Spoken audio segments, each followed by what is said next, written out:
And that means I guess we won't be doing this what's it called? The stream begins soon because we're not trying to fool anybody into thinking it's a stream. And just in Yeah, case no. any members pop in and rewind to the beginning, hello everybody. We're doing a pre-recording for tomorrow's show due to everybody being busy working. So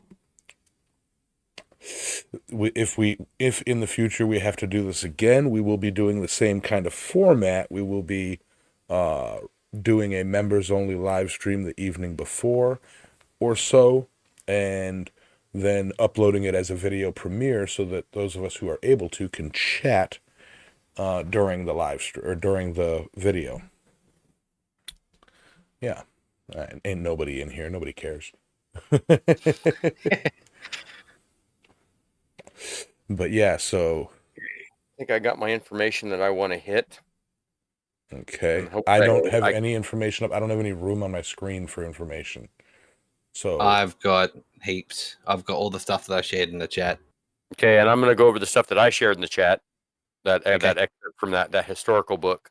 So Well, if you start with that, because then we can, it kind of flows into mine. okay. Yeah. All right, that works. Yeah, and I'm not going to read it because I just don't like the flow of just sitting there reading what's written. So I'm going to kind of, which is going to be weird because I'm used to like looking at my screen. I look at me. My camera is right above me on the screen, and I look at me when I'm talking. And in order to do this, I'm going to have to be scanning my phone while I'm, talking the high points. And so it's going to be a little bit weird because I'm not going to be looking at the camera. At least it's going to be weird for me. But hey George. That way I can hit things in a conversational manner and not just be sitting here reading an excerpt from a book. Yeah. So George, basically what we're doing as a member that's joining, we are pre-recording tomorrow's show, so you will be able to catch this later as well. And we decided that when we do a pre-record, and the reason we're doing it is because we're all going to be busy tomorrow, and we don't want it to be just me reading the comments for actually what's going to be an important show and an important episode. So we are pre-recording it, and in the future, if we have to do this again, all our pre-records will be done live on our members only channel. And I have this little button that says start recording, and when we're ready to go, we will treat it. You will be listening to us as if we were doing a live morning broadcast, sort of. Yep. Basically, all the bells and whistles of the Sunday morning live stream, only without the chat. Yeah. So okay. Yeah, I just realized I'm not a channel member. So I can't actually watch the stream. I am. So you have no frame of reference for when I'm talking? Nothing. I can't see the chat. Nothing. You can't even pull it up as a channel manager? Nope. I just tried that before. Oh no. All right. I'll try again. Hang on. Yeah. It might have to drop $1.99. No kidding. I mean, I should even do that as CryptoSmith. The other day I was going through my stuff and I was like, I was the channel member for Christ Centered Ironworks, and my channel name is too long, and so it just says, on the little thing when it scrolls, it says Transcendental Artist, and I'm like, that works. Well, that sucks. And so I unsubscribed with the with that one, and I was going to resubscribe under my personal account, Alexis, and yeah, I forgot. So like the other night, there's the members only live stream, and I was like, why isn't that coming up? What in the actual? All right, well, fuck it, I'm going to bed, and then this morning I was going through all of my Google subscriptions, making sure, because I got rid of like Face App and I got rid of KinaMaster and a couple things like that, and I was cleaning it all out, and there's Island Metal Forge membership, $1.99 a month, and I was like, where the fuck is Roy? Oh yeah, that's right. I freaking canceled it because I was going to resubscribe and I didn't. That's why I joined. I did join, right? And it's not $1.99. What is It's it for you? $2.99. Australian. Okay, well, yeah, it's the same thing. It's $1.99 US. But Yeah, but Australia's switching over to the yuan, the Chinese look yuan. at the bright side, though, Adam. At least you get that back. I mean, That's true. It's an investment. George says you too can support a thirsty blacksmith in need for just $2 a month. What's funny is all the channel membership ducats go into George sent a $2 get a membership. Much love to Down Under. Thanks, George. Yeah, the channel membership ducats all go into a pool, get cut. Google gets their or YouTube gets their 30%, and then they filter it back to us, and it goes into our allocated. Every other month we get a chance to pull it. It's like, thanks YouTube. Hey, Steven. So is that Stephen Parsons? yeah, Stephen Parsons. I actually should write up a blurb about what we're doing, just so that Oh yeah, there you go. Put it in the chat. and So then pin it in the chat. So I'm going to write this up as I talk, and forgive me if I sound all disjointed. And this is just going to be a quick explanation of what is going on with today's evening live stream. Why is it called Sunday morning? Anyway, so we are pre-recording. Somebody else want to say it while I type it? We're currently pre-recording for the typical Sunday morning live stream because this is actually my work week, and this is the topic that started us off. All those we started discussing this in like September, October last year, November, and this is what got us really excited. So, unfortunately, I'm not available to be there because this week's my work week. Alexis is potentially working and doesn't know if she's going to be available, and Yamez doesn't want to sit there and just do what's happened before and do that awkward one where he just reads the chat and talks at the screen rather than being interactive like it is when we're all of us lovely people are on here together. So that's the plan, and this may happen again in the future, particularly this month with all the stuff coming up, and it may happen again in the future when our schedules don't align properly. We don't really want to make it too much of a habit because we do like live interacting with you, all you guys, and those of you guys are listening later. But this is kind of a stopgap so that we still continue the Sunday morning scheduling. We still get to interact with you guys, but it's just so we can still have our show at its scheduled time, even though we might not be able to be there at the scheduled time. And at our desired quality as well. Yeah, exactly. Yes, because we are so known for my quality. I mean, we are known for our quality. And I was going to say, you're looking a bit orange today there, Yamis. I know, I can't figure it out. I literally told Yamez that like week before last or whatever, I was like, no offense, but the fewer people that are on the show, kind of the worse it is. Yeah, that's true. You know what it probably is, Yamis? It's probably your ambient lighting. You probably need like a ring light or something behind you. That's a bit better. You need a ring light or something behind the camera. Because you've got one of them faces that you need, and you need to bright lighten up. The revenge is sweet. The revenge is sweet. Oh wait, Sully just ghosted. No. So yeah, so that's what we're doing. So let's start off with our typical Metal Man Sunday morning. Hold on. No, because I got to press record when we do that. Y'all are making fun of my orangeness. I'm adjusting my orangeness. We're not recording yet. Yeah. So live. Yeah, we are live, but the show hasn't started yet. Yeah. This is the benefit to the to being a member, is you get to see this is a little bit behind the scenes. Is that better, everybody?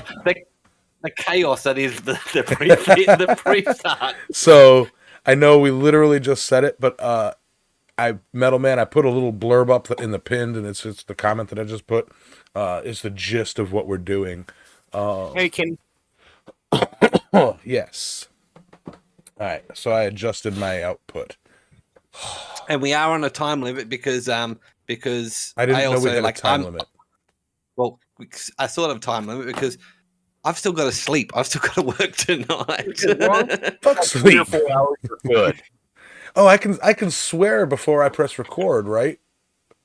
Because this is an evening stream, and our members are all cool people who aren't going to report us to the authorities. They're the thought police for, I don't know.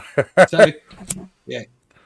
So just to let people know, this type of stream we'll probably have if we get a special guest later on this month, because that special guest is known for swearing as well. So they swear on their YouTube channel.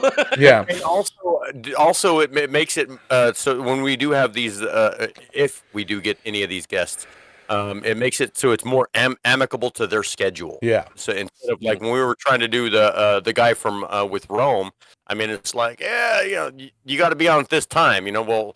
Well, shit, you know, that's midnight in Germany, you know, or whatever. You know, it's 3 a.m. in Turkey. Yeah. I mean, let's be fair. We start getting close to Turkey, then we're getting a Georgian audience, and I don't want them. Because let me see. I don't know. Anyways, what we're, yeah. Yeah, we are. I am ready to start recording, and we will. This is now going to look like we're Sunday morning gathering, just like. Oh, somebody's waving at me. No, I said, just go. Just go. Okay. All right. In 3, 2. Good morning, everybody. How y'all doing? Yamez here with Island Metal Forge, coming in hot, and with us we've got Alexis from Transcendental Artist Studios and Adam from Speargrass Forge. We have a fun show to get to you guys today. Words. So a little bit of a quick disclaimer, if I may. This is obviously a pre-recorded show. You could tell because the light is hitting me differently. And the reason for that is because today Alexis is at work and may or may not have a signal. It is... So, we will try to be in the chat, as this is going to be set, as you know, obviously, a premiere video, so we can live chat with all you guys. And Adam will be at work doing things. So yeah. Just a little bit of a disclaimer there. Did you? And even though I work on computers, we're actually restricted from having access to YouTube. So I won't, unless I'm on my break, I won't be able to actually join in the chat either. So I'll try and be there, but you never know what happens. Right. But yeah, so schedule your break accordingly. Yeah, enjoy your break. I don't get to schedule my breaks. Yeah. My bosses do that. And I will say this to those of you who are in the watch party, the premiere chat, and for anybody who watches this video after the fact, this actually, we are recording live right now in the channel members lounge, the members only. So this is a members only video. We've got quite a few people watching, and I think one guy is giving me the finger. I don't know. He's saying cut. So thank you, Kenny. In the chat right now, to give shout outs, because we love our members. We've got George Anderson, Stephen Parsons, Metal Man Productions, and I believe we also have Alexis P. Sullivan, and Adam Fluel Smith is in the chat too somewhere. Yeah. So of course. All right, so to get on with the show and to move it along, because we got a lot to cover here. So start out with the how was your week? Who would like to go first? I'll go first. Okay, go ahead. Yep. So I was just saying to Yam, just in the pre-stream, that there is a little bit of a time limit on recording night for me, because I still have to go to sleep in order to go to work, and unfortunately I didn't get to explain why. Is because yesterday for me, I had a terrible sleep. I only got about 4.5 hours because my dad actually came around because my dad's doing some renovations in his yard, and he decided yesterday was the good day to come around and drop off some 2 tons worth of soil that needed to be dropped off for the last week or so, and we had to unload it by hand. So 2 tons over the back of a truck, shoveling from early morning when I'm supposed to be going to sleep. It happens. I'm never going to turn down a visit from my dad, but and so I unfortunately didn't get to sleep until late. Then of course I worked last night 12 hours, and now I'm into today. But other than that, I have finished my my report, so to speak, to Port Arthur archaeologists, and I just waiting. Actually, I should be able to put it in some pictures into the chat, and Yames can show them of a 3D rendering of what the blacksmith workshop in Port Arthur may have looked like. We did that already last week. Yeah. Oh my god! Oh my golly! Did we actually? And remember, and remember, I was, all impressed that you are hoity-toity now, working hand in hand, with a government grant and dealing with the important paleontologists and archaeologists of Port Arthur. Yeah, did I show you? But were the ones I showed you the finished ones, or were they the drafts? They were the drafts. Okay, no, I've got the finished ones. Okay, we can breeze through those briefly, because I remember last week it took about 45 minutes. Yeah, no, it won't take 45 minutes this time. But what we can do is, while I'm pulling that up, hand over to Sully, and Alexis can tell you all about her week, and I'll get them into the chat so Yamis can pull them up afterwards. And it won't take 45 minutes this time, I promise. All right. Yeah, my week, it's like I discussed on this week's episode of Alexis Unleashed. I have not been off since Tuesday before last. I mean, I've worked every single day, and I'm tired. I mean, it's like I 84 hours last week, 93 this week, and it just keeps going. And this coming week is going to be the same. No schedule. I mean, we're working every day. Tomorrow I'm actually working a double, so I could get off anywhere between 2 a.m. and noon. The next day, Monday, I don't know. We'll see how that goes, but yeah, I mean it's tiring, and I'm going to be here close to town, so I mean, I know I'm going to have signal, but I don't know when I get there if this rig's ready to go. I'm going to be cramming and jamming, straight out of the gate at 7 a.m. and it'll take me till noon to get everything set out. Or I could just be sitting there staring out my windshield waiting because they're not ready, and I won't know that until 7 a.m. So hence where I called Yames. I'm like, hey man, maybe we could, pre-record the show because I may not be able to make it. And, by 7 a.m. it's too late to go any route other than, oh, okay, well, I guess we're just doing a Yames show this week. And, anyways, yeah, this week I really wanted this is an important episode. So it's important that we all got together and for as much effort as we put into it, and the fact that this month is actually what sparked this entire year's direction of shows. It'd be horrible to phone it in. Exactly, and so I mean, and to be honest, if I don't know, not I, but not I mean, because even next week, if I'm working next week, Adam can take up my slack, and Yames as well. But then the week after, same thing. It's like, well, if we're not all going to make it, let's do this. I realize it's not ideal, but it's a balance that we need to do. It is better than phoning it in. Yeah. So, and I'm glad I came up with the idea. In addition to brought up some good points for additional behind the scenes ideas. So. And yeah, indeed, a lot of channel adjustments came up today in our discussion about 2 hours ago. So yeah, and we'll go over that soon. But all right, so my week. Well, I actually had a fantastic week, even though it was a ball buster at work the past few days. So, as you remember, last Sunday evening, I did not go live.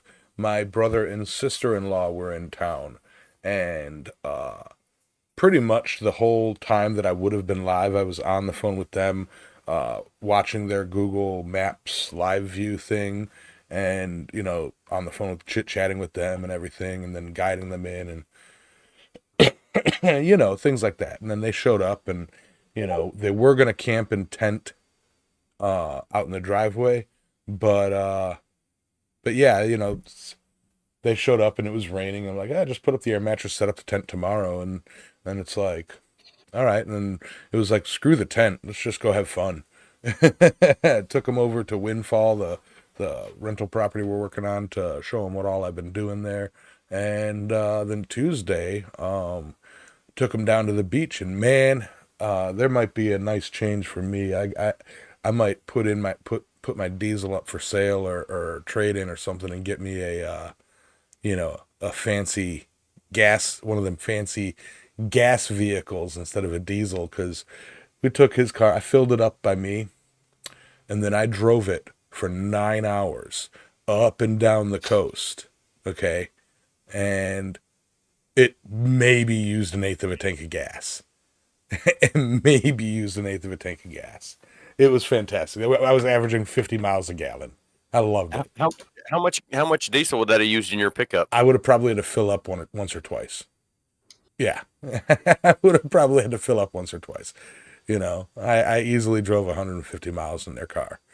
But yeah, so they had a blast, and constantly getting messages, hey, I want to come back. I want to come back. It's like, well, come on. Come on. And yeah, so that was fun. And then, right back to work. And, right back to work to the point where I worked all day today. And we are actually booked out. My electrical work is booked out until, into June already. So busy. And tonight's show, which is, I'm saying that so that the people who are watching tomorrow morning, tonight's show, Sunday evening's show, is going to be a project that I've never actually heard of them, and or at least in the style that I'm imagining. I got to do colonial door stops, and not the typical type that mounts on the wall so that the doorknob doesn't hit the wall. A type that stops the door from opening at a 90, or stops it at 90 degrees so it doesn't hit a lamp or a wall sconce. Well, we'll deal with that. Yeah, tiny violin. I get you. Sorry, somebody in the chat's like a tiny violin. You obviously weren't watching the screen. No, I wasn't. I was doing my producer work on my number one screen. We were both mimicking the tiny violin. Oh. Yeah. So yeah, that was my week, and it looks like Adam would like to claim some time and show us. You guys are going to go off. Nope, too late. I already switched. All right. Yeah, not too much time. I'm not going to take up too much time. This is just quickly.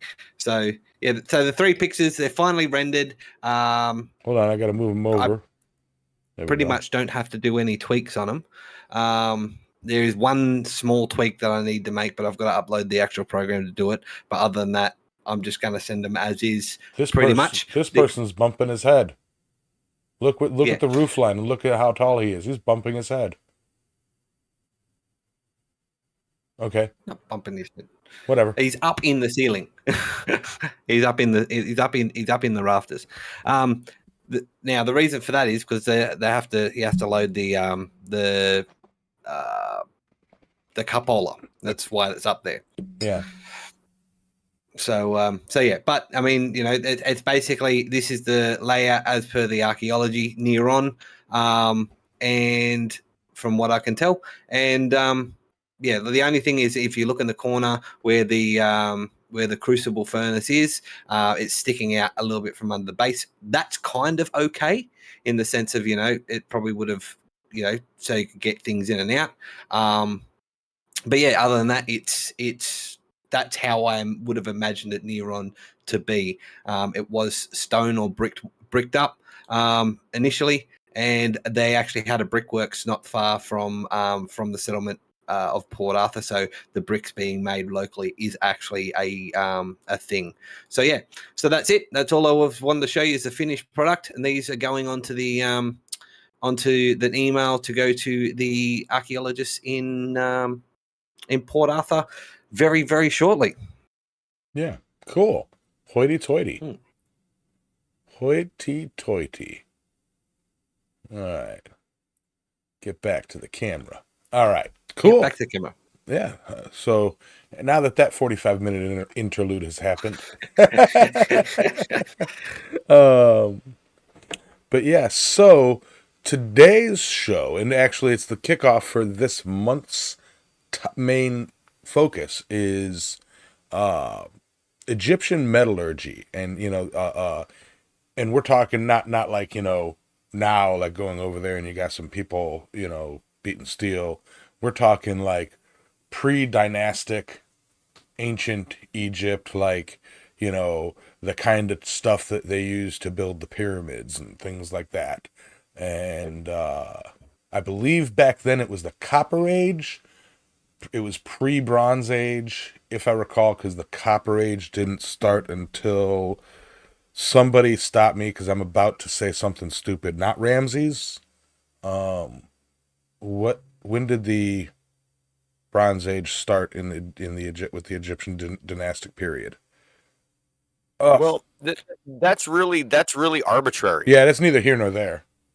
Because I was just trying to sound smart. There's evidence of them. Like all the way back to 7,000 years ago, 5,000 BC. There's evidence of them working iron, working copper, working bronze. I mean, they used all of them for different things. And so, the academia is like just saying, "Oh well, humans used this metal at this time, and then they moved to this one, and then they moved to this one." No, Egyptians were using iron 7,000 years ago. Not a lot of it because it was, yeah. Anyways, so we'll get into that. Yeah, we'll get into that. Yeah. I mean, you can't really go, oh, it was Bronze Age, oh, it was Copper Age, because they were using all of the metals. Each metal has its own purpose and its use. So, you obviously, for things that were expendable, you use cheaper metals. Yeah. Kind of like us now. Yeah. And also so they say that the Bronze Age, and I do that in inverted commas because just as Alexis was saying, they were using these metals long in a mixture and different ways long beforehand, but bronze became the predominant metal around 3,500-ish BC. And the pyramids were built about, I think it was about 2,000, about between 2,500 and 2,400 BCE. So, they were using bronze for, they'd entered a Bronze Age, or was predominantly using bronze around 1,000 years before the construction of the pyramids. But you've also got to remember that in a lot of archaeological documents, bronze is a copper alloy. Right, so just like steel is a iron alloy, so even though there's a lot of archaeology that they say it says it was an iron sword or iron weapon or iron this, it may have been steel simply because of the alloy components in it. So there's proof that copper was alloyed in Egypt long before the Bronze Age, and various sorts of alloys of copper, not just bronze. So just clarifying that, but we'll get a little bit deeper into that in a minute because much Alexis teasing. is going to take away. Oh yeah, because Alexis is going to take away the first bit. If I may, before I get too excited. Now, if I may, I'd like to posit a correction. Now, I've seen that Jack Black movie Year One. We know because of that movie that the pyramids were built in Year One. Right? That wasn't a documentary, was it? Never mind. I'm an idiot. All right. Shut up, Yamas. So as I was alluding to, the academia, like the scholars and whatever, they typically date, the Bronze Age, the Copper Age, the Bronze Age, the Iron Age to certain windows of history and prehistory. Like, well, from this time to this time was primarily this, and then and it rolls on, and that's how we categorize the industrial development of human civilization. But it's really arbitrary because and it has no basis in archaeological evidence. I don't know what the word I was looking for right there, but the things like articles made of bronze, articles made of copper, articles made of iron are found in these Egyptian tombs from 4,500 years ago. And then so they worked a lot of different things all at the same time.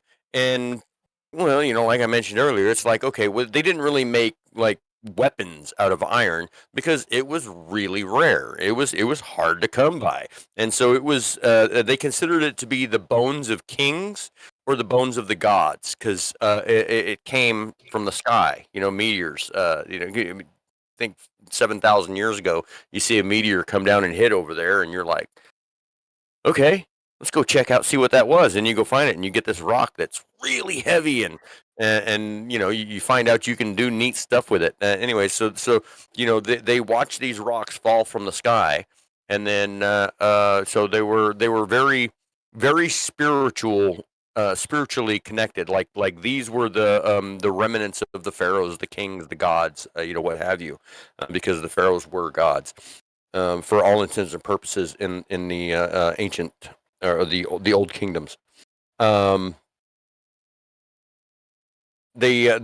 even though they knew about iron and to a certain extent they were even mining iron, they still never stopped using bronze. They never stopped using copper. They used all three of them all the way up through the Roman era.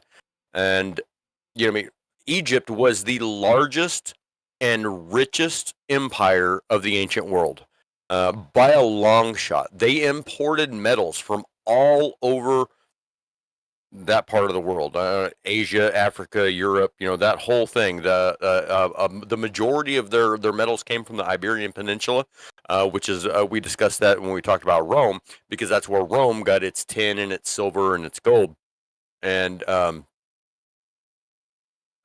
so iron was known to be mentioned in texts at least 4,500 years old. They're called the Unas funerary texts, and those are like 4,500 years ago, or 4,500 years ago. They're talking about iron like it's a common thing. Right. So they knew about it, they worked it, they used it. Primarily, and by a lot of these iron artifacts, there are quite a few artifacts. If you can, Yamaz, while I'm finishing up here, if you can pull up a picture of King Tut's meteorite dagger, the majority of, I did pull one up and all that, and I meant to put it in the chat, and then I didn't. So the majority of their iron initially was meteoric iron. And you can tell this because of its nickel content. Its nickel content is like 10 to 20%, and that is indicative of meteoric iron. Terrestrial iron on Earth is typically 5% or less, and usually 4, but every now and then you can get a little bit over 4. Let me scroll back. If y'all just give me a moment, I'll get that up on the display. Right. And so Egypt did not have a lot of metals that they used. They didn't have steel. Why did I say silver, copper, tin, lead? Even though they produced large amounts of electrum, they produced lots of gold. They mined a lot of gold there, and then they alloyed it with silver to make electrum. And electrum was the metal of the gods. It's what the gods were made of. So it was really really precious to them.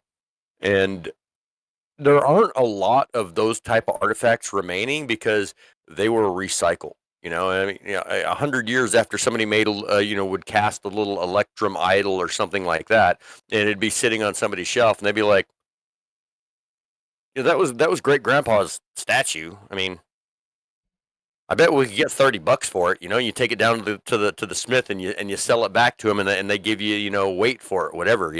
And so a lot of these artifacts, the only ones that really survive are the ones that were in tombs. Now we know the Egyptians had large trade networks because they brought in raw materials from all over the African, Asian, and European continents, and they exported finished goods. So they brought in the ore, and then they exported finished metal products, like vases and chalices. I mean, just lots of gold and silver and whatever, because we have found these ancient Egyptian artifacts in tombs all over the world. I believe. I believe it's pronounced vase. Encompassed by the oceans there, so all the way, the Asian countries, the European countries, the African countries. Well, I mean, they weren't countries back then, but areas, so to speak. All, not all of them, but there have been tombs found in all of those areas with these Egyptian artifacts in them because they were traded for, as long as 7,000 years ago. Right. Now they did a lot of alloying of even up to 4,500 years ago, had a very extensive knowledge of alloying copper with tin, and tin specifically came, just like in Rome, from one place, and we can track because of the tin, we can track all of that because it all came from the Iberian Peninsula, and that is the tin route is it's a whole fascinating thing of being able to tell when things were made and where these things came from, and we can tell because of the isotopic content of the tin that it came from the Iberian Peninsula, and one of those fun rabbit holes might be an interesting, like an interesting little heat map of sorts or something to have a visual to show the path from the peninsula. I'm not going to even try to pronounce it right.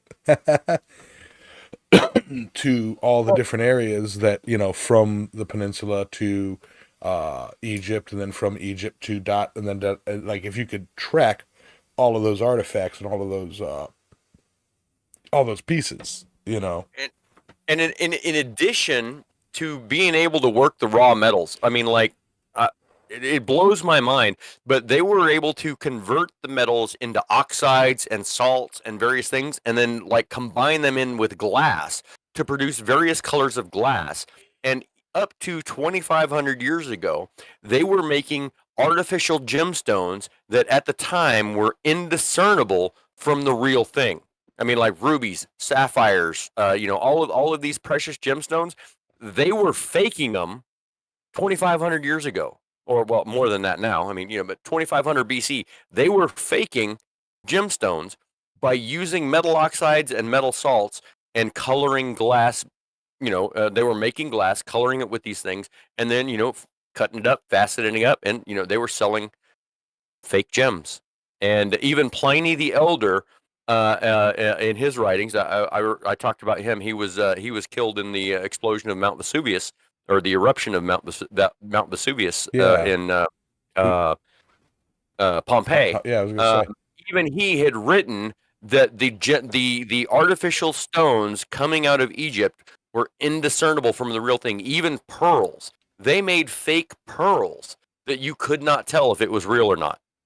And all of this is done by using different metal oxides and different metal salts and mixing it in with the glass.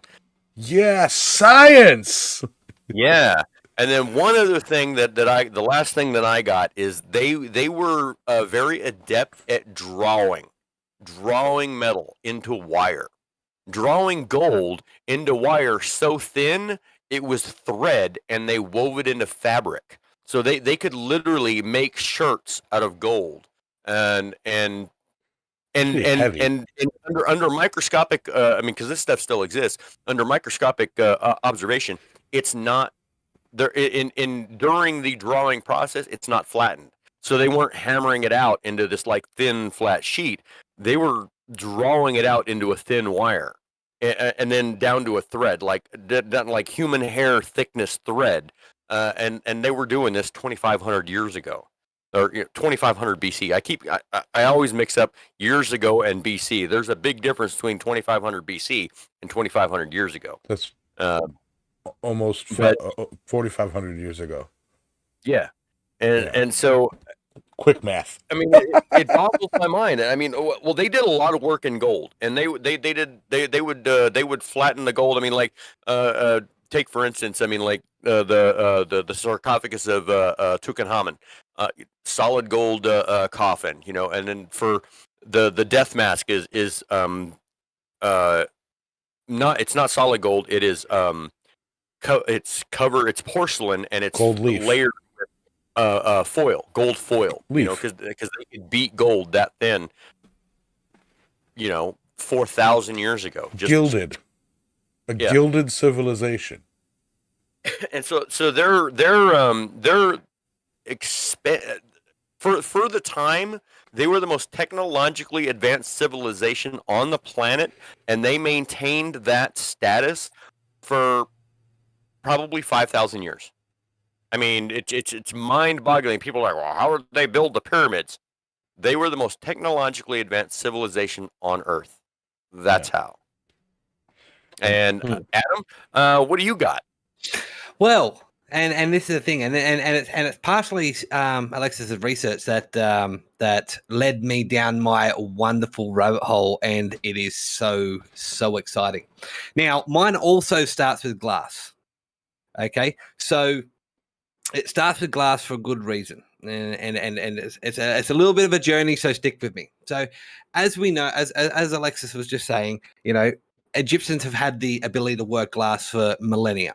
Okay, and now what a lot of people don't realize is glass has the reason why you can use a glass kiln for forging, and the reason is because glass kilns can get iron up to glass up to similar temperatures as iron. Glass generally, and I use this term generally because it does change depending on the additives that are used, generally can melt between 750 degrees Fahrenheit up to 1,700 degrees Fahrenheit. Now, the general forging temperature of iron is around 1,400 to 1,500 degrees Fahrenheit. No, sorry, Celsius. Flip them around. Sorry, I'm talking Fahrenheit. I'm thinking Celsius, and it is Celsius. So, sorry. The forging temperature is generally about 1,500 degrees Celsius. The melting temperature of glass is around tops out about 1,750 degrees Celsius.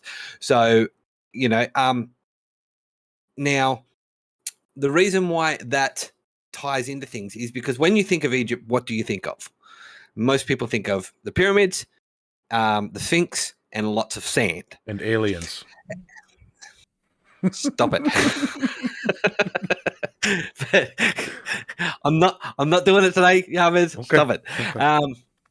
Okay. I'm sorry. I'm sorry. You guys have all these wonderful scientific rabbit holes. My rabbit holes are all like hookers and booze. Come on, I gotta say something. hey! If you could have looked into hookers and booze in ancient Egypt. Ancient Egypt. There's actually a theory, and you can look into this for next week's show if you like. There's a theory that part of the payment of the builders of pyramids of Giza was in beer. All right, ancient Egyptian beer. So maybe you can look up ancient Egyptian beer because you can guarantee where there was beer, there was a blacksmith. Or a metalsmith in that time. But this, I'll get to blacksmiths in a minute. All right. So think of sand. We all know, okay, so from this discussion, we know that they were definitely working glass, right? What a lot of people don't realize is that the Nile River Delta is one of the richest deposits and sources of black sand in the world.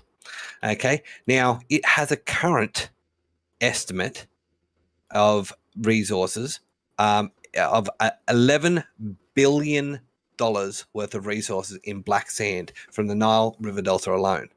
Now, as we all know, black sand is full of hematite and magnetite, which, you know, if they attempted to, you know, mix some of these sands and minerals in with their glass to get funny colors and stuff like that, and it's melted down into slag at the bottom of the forge, what do you end up? The glass furnace? What do you end up with? Steel, iron. It's not iron, not steel. Exactly, iron. Well, you might end up with steel. You might end up with some steel as well, particularly if they were using charcoal. Well, depending on the fuel that they're using, you probably ended up with some steel. So there is a good chance. And now a lot of the iron that they have tested in the beads and stuff like that has been meteoric iron. And that's, as Sully said, that's not only as a result of the nickel content in them, because this sand also contains a lot of nickel and also and titanium and other elements. The thing that separates that is the smoking gun that separates meteoric iron from terrestrial iron is germanium. There's very trace amounts of germanium, which is a radioactive element that's found in meteoric iron that's not found in smelted iron here on Earth. But with the amount of iron artifacts that's been found in Egypt, and also the fact that they've been moved or whatnot, being able to date them accurately can be a bit difficult because they're no longer in situ. A lot of the stuff that they've been able to date that's meteoric has been found with other datable things, engraved goods and whatnot. So, you know, there may be iron out there that has come from the early Egyptian pre-dynastic and early dynastic period, the old kingdoms, that is quite possibly smelted or accidentally smelted iron that they can't date. So that's number one. That's the first thing of how sand ties into the development of Egypt. Surprise, surprise.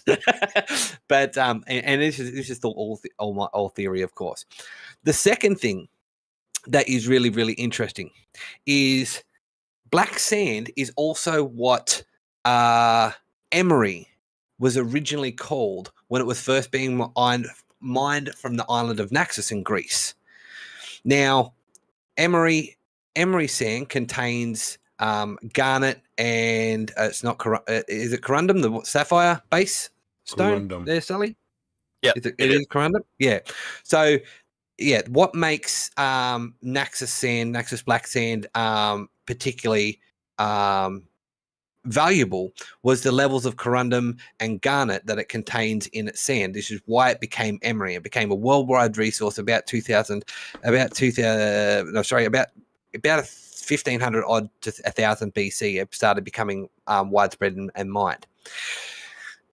The interesting fact that I found is and this comes from a media release from the Egyptian government, is in Egypt, the black sand that comes from the Nile River accumulates on beaches in the form of sediment or sand dunes as a result of a collision of Nile water with Mediterranean waters. It spreads along the coast in the east, starting from the city of Rashid to Rafah, with a length of 400 kilometers. The reserve is 1.3 billion cubic meters with an average concentration of 3% heavy metals, so it's considered to be the largest reserve of black sand in the world.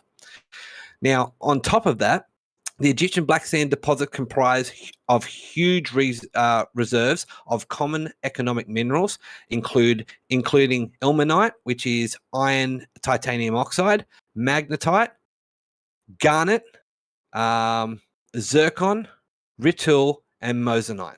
So this contains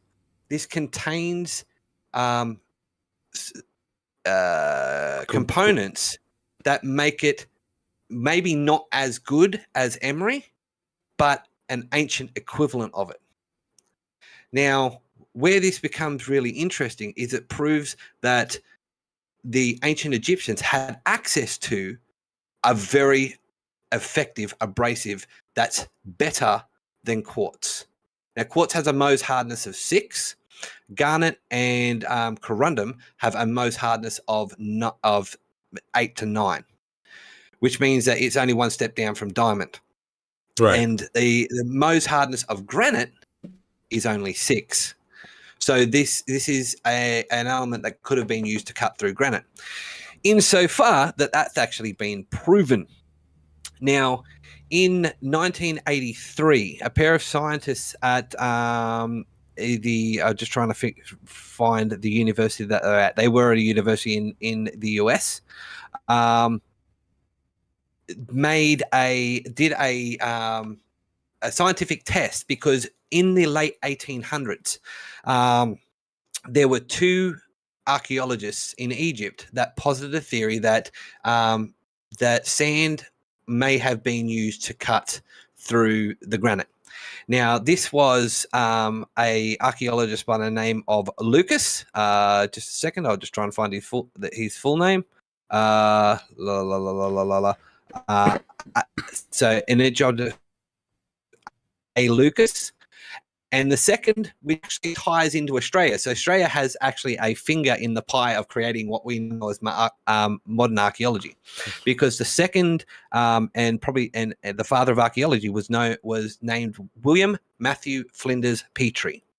Now, the reason why I say there's a tie to Australia is because Sir Flinders Petrie, his grandfather was Captain Matthew Flinders, the captain and sailor that navigated and mapped the first maps of Australia, the first complete maps of Australia.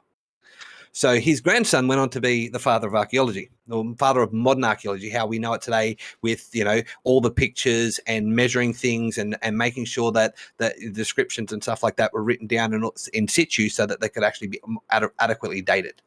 You're going to say something, Sully? Oh, I had about three different things, but I was going to point out that the hardness thing, garnet is 8.8, corundum is 9.4, moissanite is 9.6, and then diamond is 10. And then that guy Petrie you were talking about, didn't he invent the Petri dish? I don't know about that. I don't think so. I think that was the other guy. I was just going to say something about the old times, and okay, so the dad to the father of archaeology was the guy who mapped out Australia, and it gets me thinking, it's like, well, what'd your dad do? Well, what'd you do? Different times, different times. Yep. My dad did this, so I got to beat him and do this, Now everybody, That's it. It was his grandfather, but anyway. Yeah. So back on topic. So So Lucas and Petrie posited in the late 1800s that the cutting of granite was done by jeweled tubular drills with cutting points of emery set in the sides of the tube, both inside and out, and every mechanic, blacksmith or engineer, or back then it was a common term, who has examined the grooves on the core of red granite from Giza, agrees that nothing but a fixed point could have cut such grooves. Lucas said, as neither copper nor bronze is sufficiently hard to cut the stones of basalt, diorite, granite, quartzite, and schist, the harder material than metal is required to do the work, which must have been used either in form of fixed cutting points, teeth, or as a loose abrasive powder.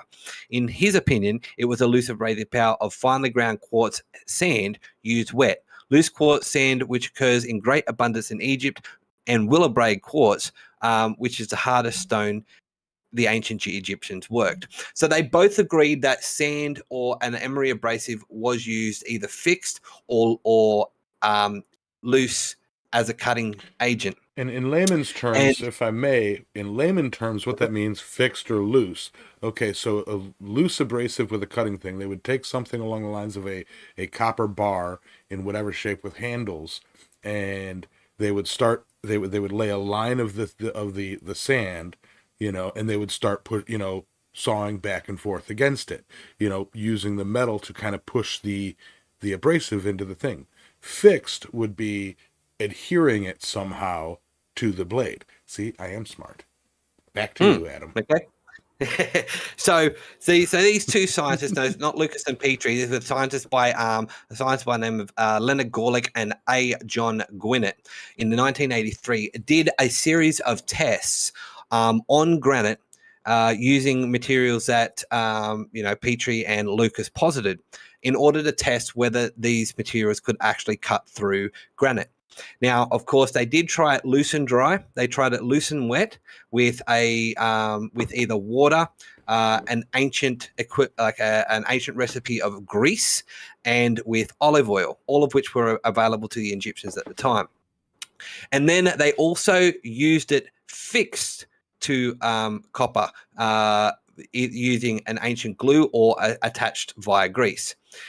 What they found, and I think this can soundly be put to bed, one thing they didn't test over, before I continue any further, is they didn't actually test the sand or emery embedded into the copper, so smelted into the copper.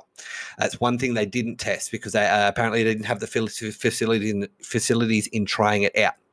What they found was that dry sand or dry emery, when cutting into granite, and they used a piece of tubular copper, so a copper pipe. What they found was that the striations left in the granite from using loose sand and copper pipe both wore out the pipe very quickly, but also didn't leave the telltale concentric circles that is known on the granite cores that have been discovered both in Petrie's time and since. And it's one of the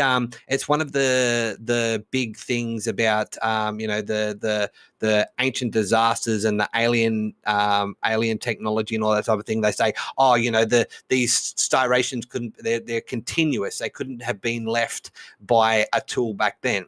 And using loose dry sand and a copper pipe, this was true. However, what they discovered was when they started using emery in conjunction, because quartz sand didn't work in cutting the granite very well. It did make an impression, but it wasn't. It was both too slow, and the quartz would powder too fast. However, with the emery, what they found was that in using it in conjunction with a lubricant, be that water or oil, the striations were near on exactly the same. Now, this only improved with the addition of affixing the emery. The wet method also worked with the regular quartz sand. However, again, it was very slow. It wasn't as effective. The emery actually cut through faster. And what they however discovered was when the emery was attached or glued to the pipe, it near on produced identical marks to the original core samples, which is really, really fascinating because it proves that this could have been done back then with the technology that they had available. And the reason why I say that is because when they were making these core samples with the piece of copper pipe with the emery glued to the outside, they were using an ancient bow saw, a bow drill. So it was a stick attached with a heavy weight and then a bow and going back and forward in order to make the drill holes. So that was fascinating. That's the first thing. And that also led me to researching into emery and finding out that they didn't actually mine emery from the Greek islands until much after. And that's how I found out about the black sands of Egypt. Now, it makes much more sense that if, particularly for any early society, that they would have used materials that they had access to them. For example, about 80 to 90% of the pyramids of Giza are built from sandstone or limestone. Limestone is a stone which is prevalent throughout Egypt, but also has a Mohs hardness of about 4. So it was relatively easy to cut through with sand. And it was most of the limestone on Giza was actually mined within a kilometer or two of the actual pyramids. Now, one of the things that's positive, the granite, it did have to travel a fair distance. I think it was 500 kilometers, 500 miles. I'm not 100% sure off the top of my head. And that would have had to be brought in. But a lot of the conspiracy theorists posit that the whole pyramid was made out of granite, which is not true. It's only select areas, particularly the King's and Queen's chamber, and some decorations that were made out of red granite. But that also brings the production time down a lot. Second of all, how they would have brought it down the river is you've got to remember at that time, something that doesn't happen now, they had the 3 seasons. They had the planting season, they had the harvest season, they had the flood season, and where the waters of the Nile would rise.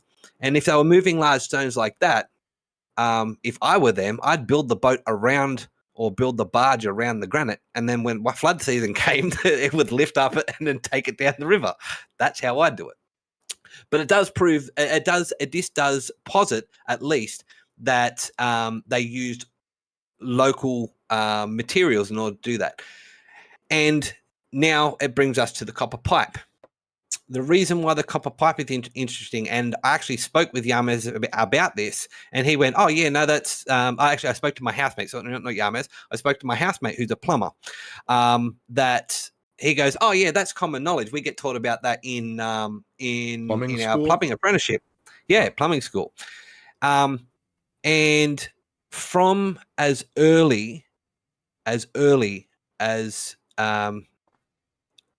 2500 BC, if not earlier, there is proof, and actual archaeological proof, because they've dug it up and studied it, that the ancient Egyptians actually had quote unquote indoor plumbing in some of their temples, either to bring water in or to drain water out of their temples by using copper pipe.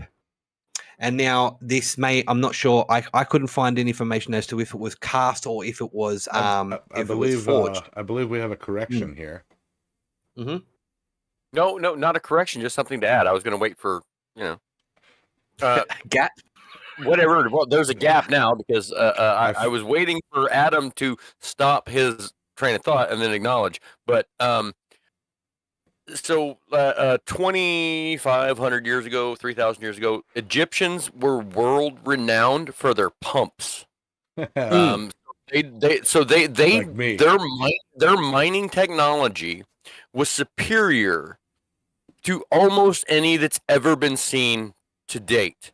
I mean, the angles of the mines that they dug, the sharp. I mean, like they didn't just like curve off into the deal. No, they made a sharp 90 degree turn with square corners and everything, and they went down, and just like mining is today. Today in the United States, almost all of our mining knowledge, and I mean not like heavy equipment stuff, but like hard rock mining, whatever. It all basically derives from the Spanish. Because the Spanish are the ones that came and conquered the New World or whatever, and basically for mining, and their methods are still used today, and they are kind of derivative of the ancient Egyptians' methods. But for the downstopes or whatever, because mines always angle in and down. They don't. I mean, you go in and down at a particular slope. Well, water inside runs to the bottom, and the Egyptians were world renowned for their screw pumps for dewatering mines. And there'd be somebody down there just turning it, and it's pumping the water out to through copper pipes out to outside of the mine. And there's somebody in there that's just working those pumps, and these pumps were traded and sold all over the world because nobody could make a pump with the screw and the barrel with as tight a tolerances as they could in Egypt. Mm-hmm. Continue. And it's actually, and that's actually one of the things, like it's now credited to someone else, but the Archimedes screw was made by the ancient Egyptians. It's just that the Romans made it famous. Archimedes was one of the first people to write about the Egyptian screw pump. Mm-hmm. So they now call it the Archimedes screw. So it's that ancient Romans appropriating other people's technology yet again. But Rome, will you ever learn? That's it. But and as Sully was saying, these pumps were used all over the then known world, the known world to the Egyptians and the known world to the Europeans and the Turks and all that type of thing, in their mines. and they would buy them from the Egyptians because they had their tolerances and their ability to make these pumps and make them work properly and for long periods of time was incredible. So it goes to prove that the level of technology that people presume the ancient Egyptians have is nowhere near the level of technology they actually had. It's another thing like the ancient Romans in the sense of, you know, they had they were a lot more advanced than people give them credit for. Yeah. Now, like I said, they had indoor plumbing to temples and stuff like that from an ancient time that boggles. They put it this way: the common saying of, you know, Cleopatra lived closer to us than to the construction of the pyramids. Cleopatra lived closer to us than the invention of indoor plumbing. We think that's a modern invention. But yeah, but there's even some I wouldn't say proof, but some evidence that they may have actually had in certain areas indoor bathrooms and stuff like that as well. So that's what I'm talking about when I talk about they have indoor plumbing. So yeah, their coppersmiths particularly, and their metallurgists were well advanced for what we think that they had.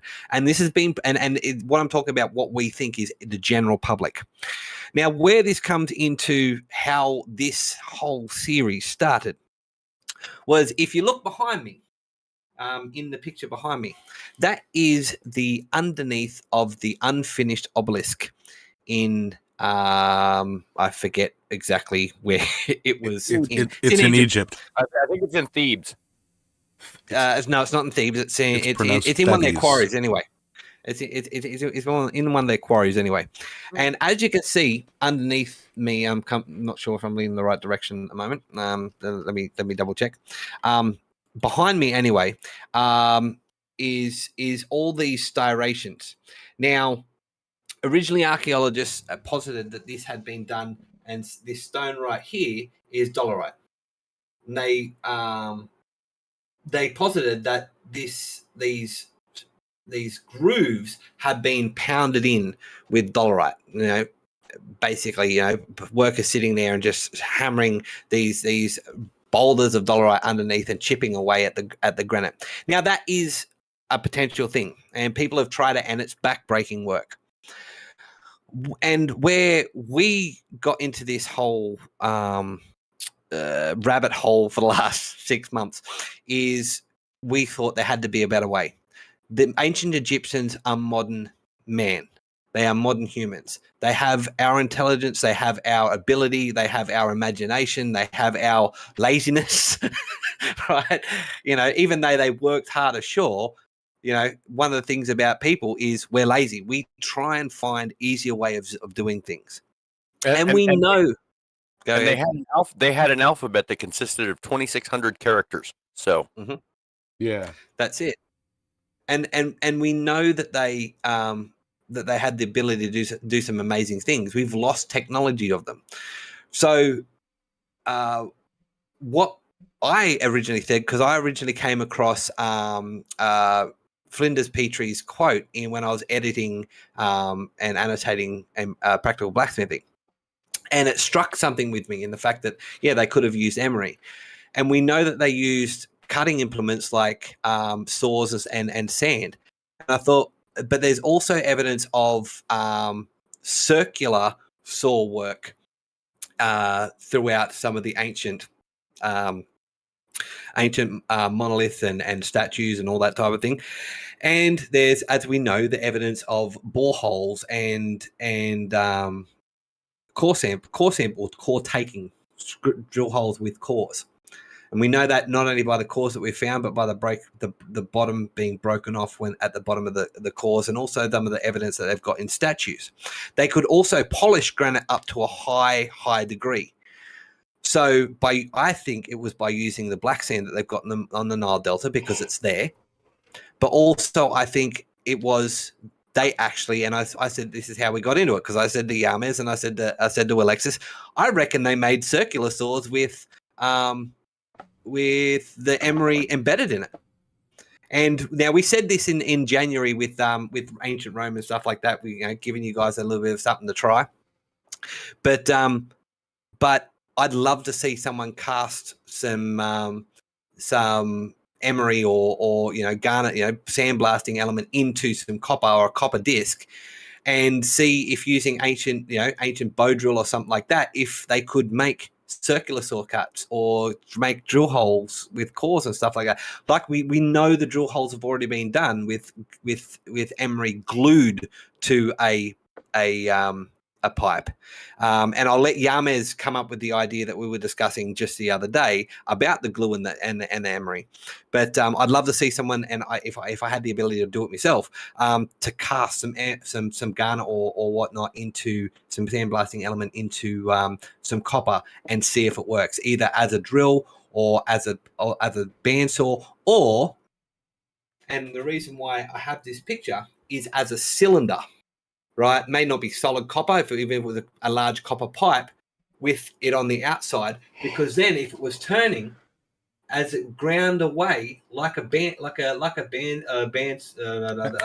grinder or something like that, like a 2x72. Yeah, but it would create these marks as a person, using that piece of equipment would grind away underneath this obelisk. Well, and that's the thing that's intriguing me most. You also have to take into account that the work that was done on this is 4,000 years old. So there's 4,000 years of weathering on those marks, in addition to what was left 4,000. So, I think about this all the time, because, like, having been to ancient ruin sites and whatever, what you see isn't necessarily what they the way it was left. Because, I mean, like the Aztec ruins, the ruins at Chaco, these are the Pueblo Indians or whatever.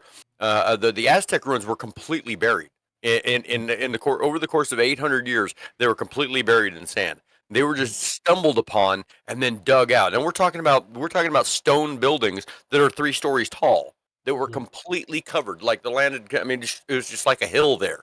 And then somebody's like, "What's this rock?" And they start digging, and they realize these rocks are glued together, and it's like, keep digging. But before it was covered with sand was blowing and beating against these structures for hundreds of years and changing the way they look, the way they, everything about them. Smoothing the edges, so to speak. Yeah, I mean, like, okay, so, so looking at Adam's thing here, I don't know how much of what we're seeing there has been affected by running water, by rainfall, by blowing sand. It's hard to say. I mean, the pyramids of Giza here behind me. I mean, you see the one little bit of marble that's left at the top of this one. All 3 of these at one time were completely smooth-sided and covered in marble, and that's all that's left. But it didn't really erode; it was stolen. But so there is a little bit of, I think, a little bit of wiggle room to look at something like this unfinished obelisk and go, okay, well, these marks are indicative of this. Well, what would these marks have looked like 4,000 years ago? And I don't know. I mean, I'm not saying this is or is not. I'm just like saying, there's a lot of erosion and stuff that could have happened. So, can you? I mean, like.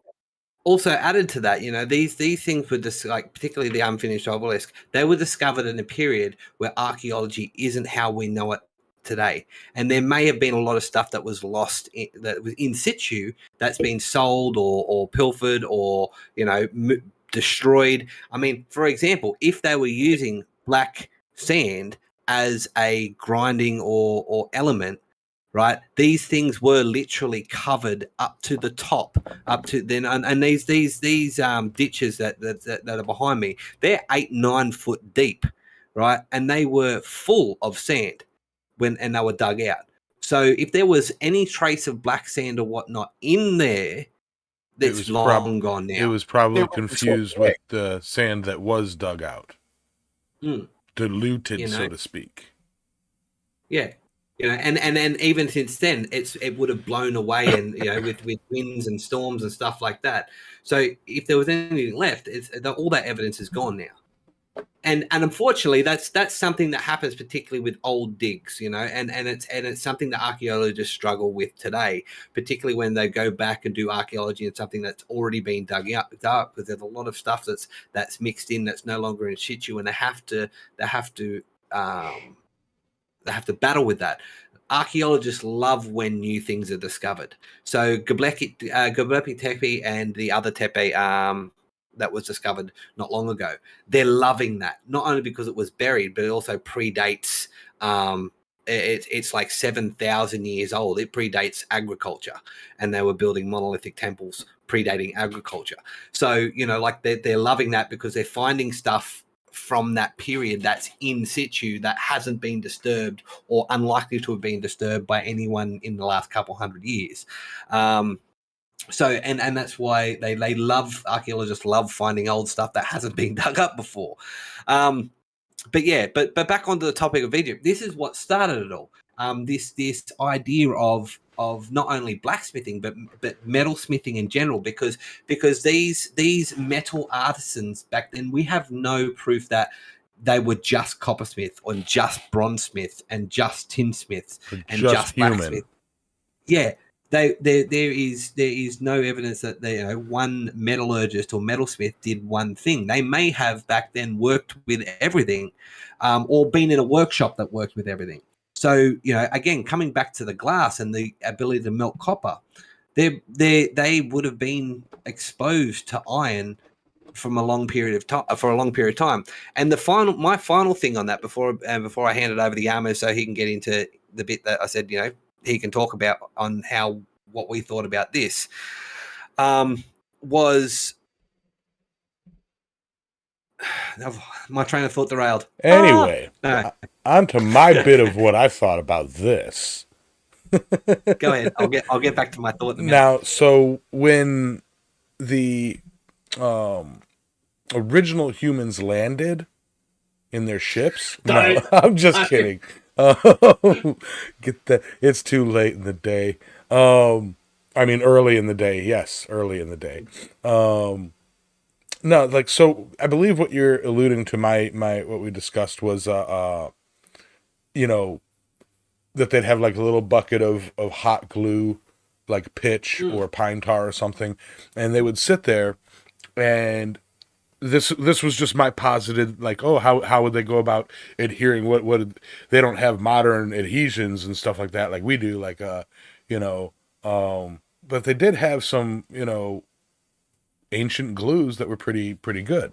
And, you know, our thought would be, well, they'd sit there with like a pot of, you know, hot glue, liquid adhesives, and they'd sit there and dip their pipe into it, then, you know, like you would do a margarita glass, you know, then dip it into the sand, into the emery, if you will, the black sand, and then boop, boop, and then set it where it needs to be, and, you know, work it with the bow drill and all that stuff. And then as it started being a little bit less effective, and anybody who's ever drilled through anything with a dull bit, you can kind of tell when it stops and needs to be resharpened. You know, like you're going and it's like, okay, this just ain't going anymore. And then they'd pull it out, clean it off a bit, dip, salt the rim, and repeat. And you know, given enough time, given enough effort, you can get pretty dang far with it. I mean, 8-hour shift. Well, back then they probably did what, like 12-hour, 15, 16, 18-hour shifts. You know, all right, you're drilling. What am I doing today, boss? You're drilling. Again, same hole. You know, just like marriage. But here's something that actually supports that, Yamas. Since I spoke to you, now the boreholes, right, with that have the actual core bits, right, 99% of them are conical, being wider at the top, slightly wider at the top, and thinner at the bottom. Now, if you think of the buildup of layers, right, of dipping in hot glue, dipping in the emery, and then using it again, the bottom's going to wear and the top's going to build up. Yeah. So it actually makes really good sense that that's exactly what they did. Yeah.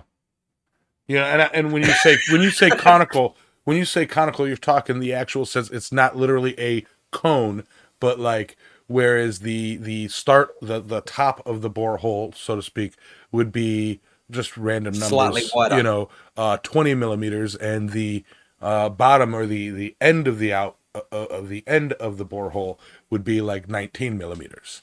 We're not talking Yeah. a fantastic change of where it looks, you scoop some ice cream in it and enjoy it. But, where if you were to take a 20 millimeter, ball bearing and slide it down, it'll stop at the end, Mm. Yeah. Yeah, and they prove, and it's like you said, it's not that big of a difference, Wait, but it's enough. did somebody say they found my 10 millimeter socket? Yeah, no, it's lost and gone forever. Oh, my darling 10 millimeter.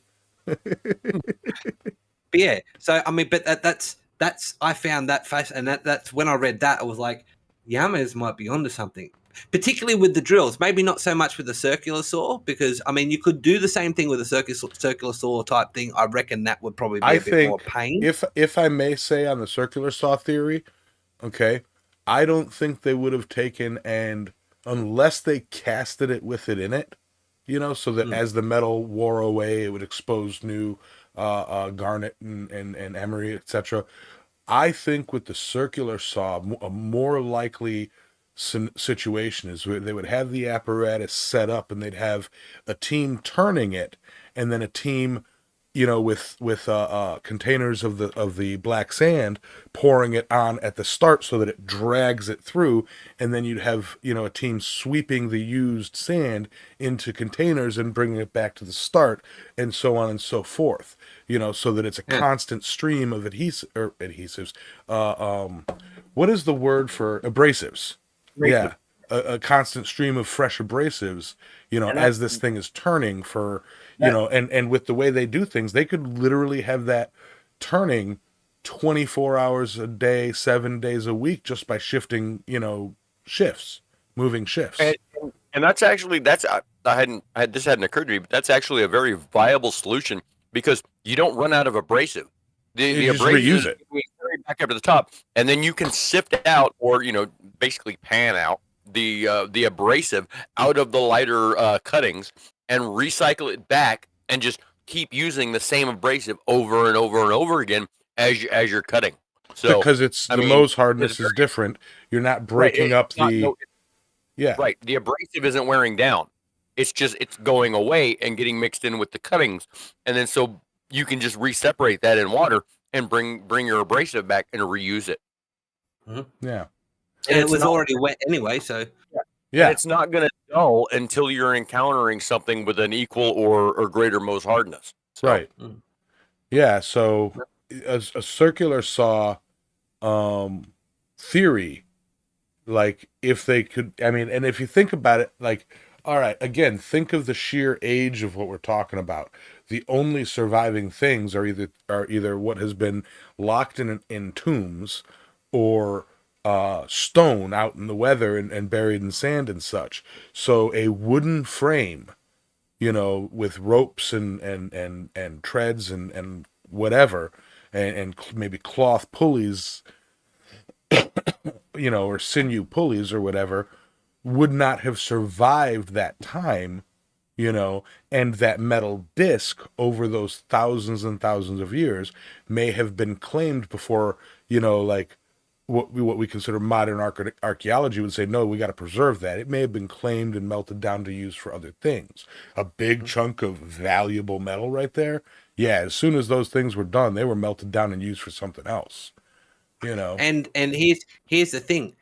The easiest way I can think of to run a big thing like that, besides like a bow drill or whatnot, right? Even if you had to offset the power source to the actual cutting implement, be it a drill, be it a saw, whatever. And it's something that was used in blacksmith shops right up until the 1940s, 1950s, and they still exist today. Ion powder? And that's a leather belt. Oh, I've got one of those.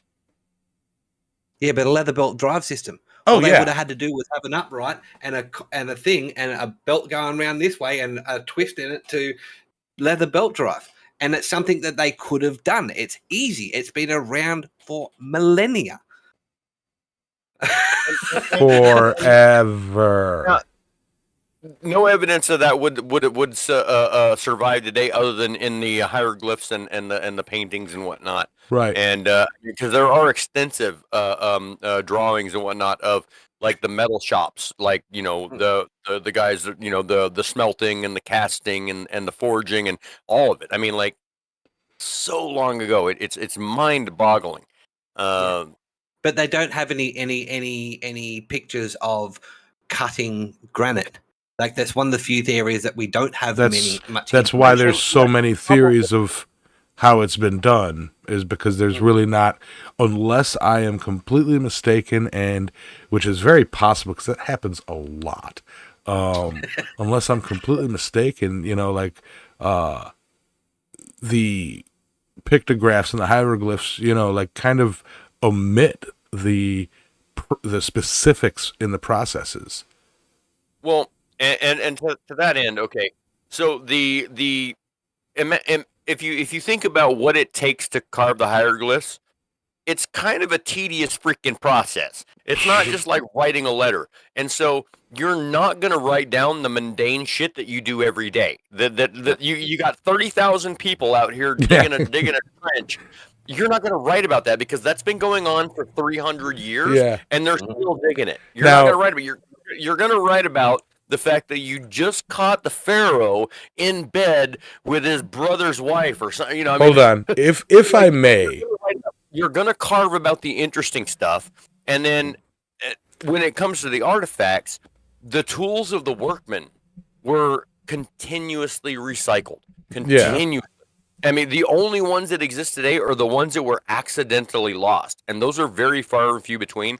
And we have literally on display in the Cairo Museum the remnants of iron tools that were used in the quarrying and construction of the Great Pyramids. So, like when you see academia talking about this, they're like, "Well, they did all this with copper chisels."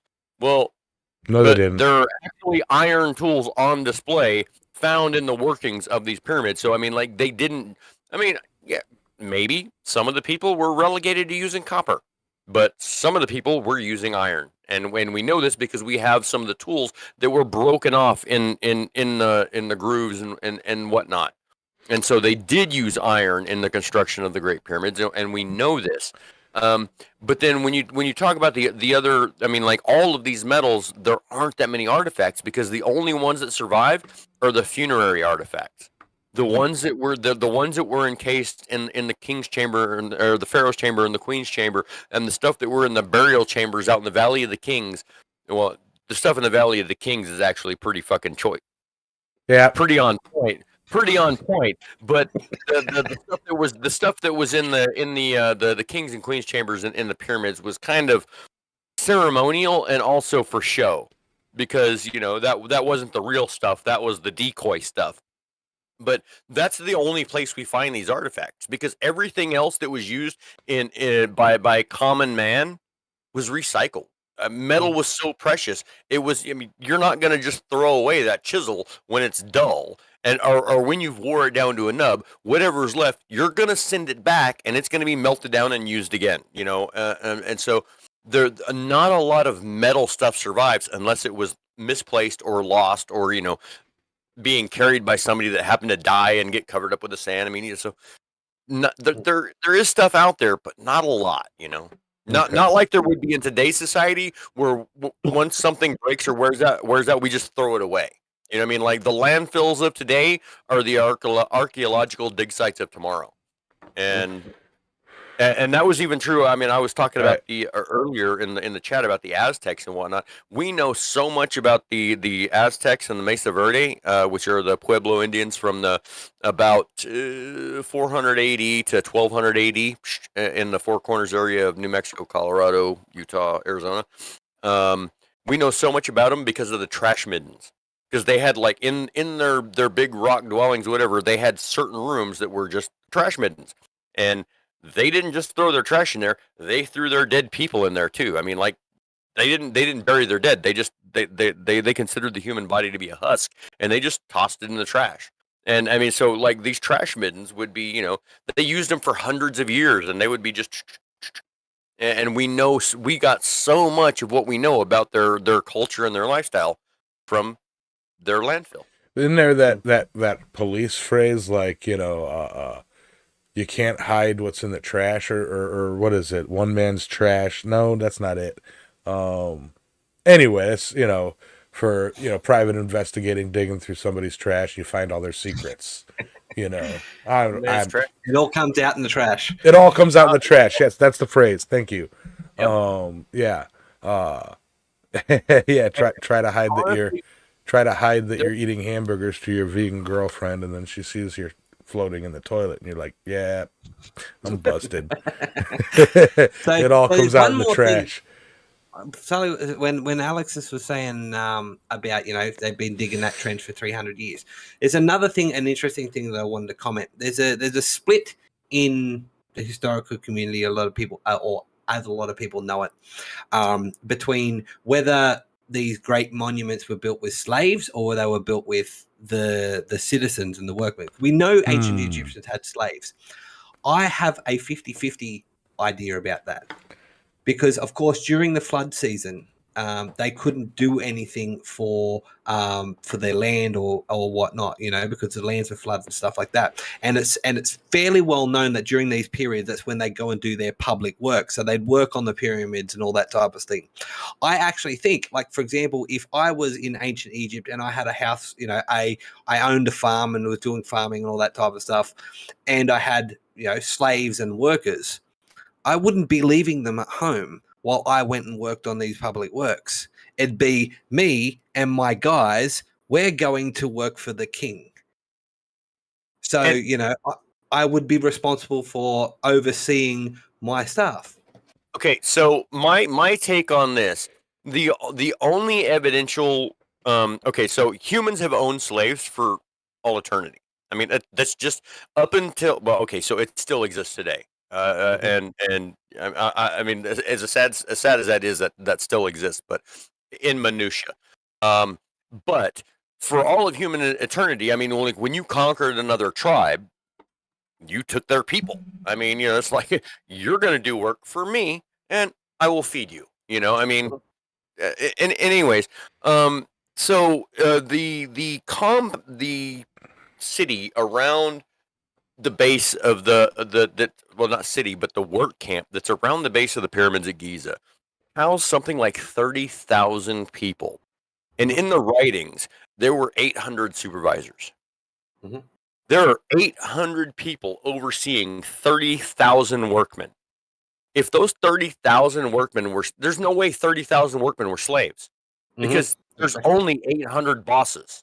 And I mean, like, it only takes about 1,600 people to get rid of, 800. I mean, so it doesn't really make sense that it was just all slave labor. The only reason that I think, it's my opinion, that the idea of the pyramids and the Egyptian civilization being built on the backs of slave labor is because of the accounts in the Bible.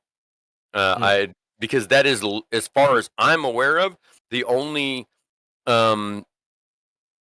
written history that states that. The only documentation that's that albeit is also 4,000 years older or newer than when it happened, but that it claims that it was all done by slave labor. And so people in mass tend to accept that as truth today because of where that information is located. And I just don't think that's feasibly. I don't think it's feasible. No. And that's why I said, like if I was going out and say I had, 5 or 6 slave workers, they could have been really well treated. We don't know enough about the minutiae of the day-to-day lives, but it would be me and my boys. We're going to work for the king. I might be an artisanal blacksmith. I might be, the metal worker. So, and my boys work in my workshop. They're just as skilled as me. We now have this job to do where I'm the boss of those 5. And then I report to, my area manager, which reports to right up to those 800 big supervisors. Yeah. Right. And we do know, I mean, like, cause the camp around the bottom here that they recently excavated maybe 10, 15 years ago. I don't remember. But I mean, there were bakeries, and I mean, like basically, it was a full functioning city with everything you need. I mean, they were feeding the people, they were clothing the. There were there were the tailors, there were the blacksmiths, or coppersmiths or whatever you want to call them. I'm just going to call them blacksmiths for ease of for ease of reference. Yeah. metal. And then the people that were making the food, there were people that were bringing the food on the boats. I mean, like, this was a massive operation that spanned the entire Nile River Valley. Right. I mean, now, if I may, not to completely, just the building of the pyramids alone, each one of them in 20 to 100 year increments. Some of them took longer than others. Each one of them probably involved the labor in some way of 150 to 200,000 people. I mean, like, all the way from the people harvesting the grain, to the people that were shipping the grain, to the people that were loading and unloading the grain, to the people that were milling the grain, to the people that were turning the grain into bread and then baking it. I mean, like, this was these buildings behind me were a nationwide effort to build that everybody chipped into. And, pun intended. Well, I mean, okay, well, no, I mean, but this was the richest people in the world. Well, I meant pun intended as in chipping away at stone. I was making a joke. Away. Yeah. And so, I mean, they weren't necessarily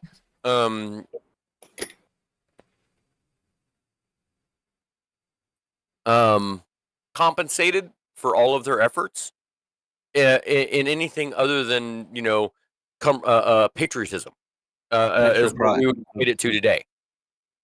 Yeah. All right. So I'm doing my part for the pharaoh that died 3 years ago, and we're finishing his monument so he can be sent to the afterlife. Right. Now, I will say this, not to derail or put a roadblock on any conversation that we are having, but we're pushing an hour and a half on this episode alone. B, Adam has to get to sleep. I mean,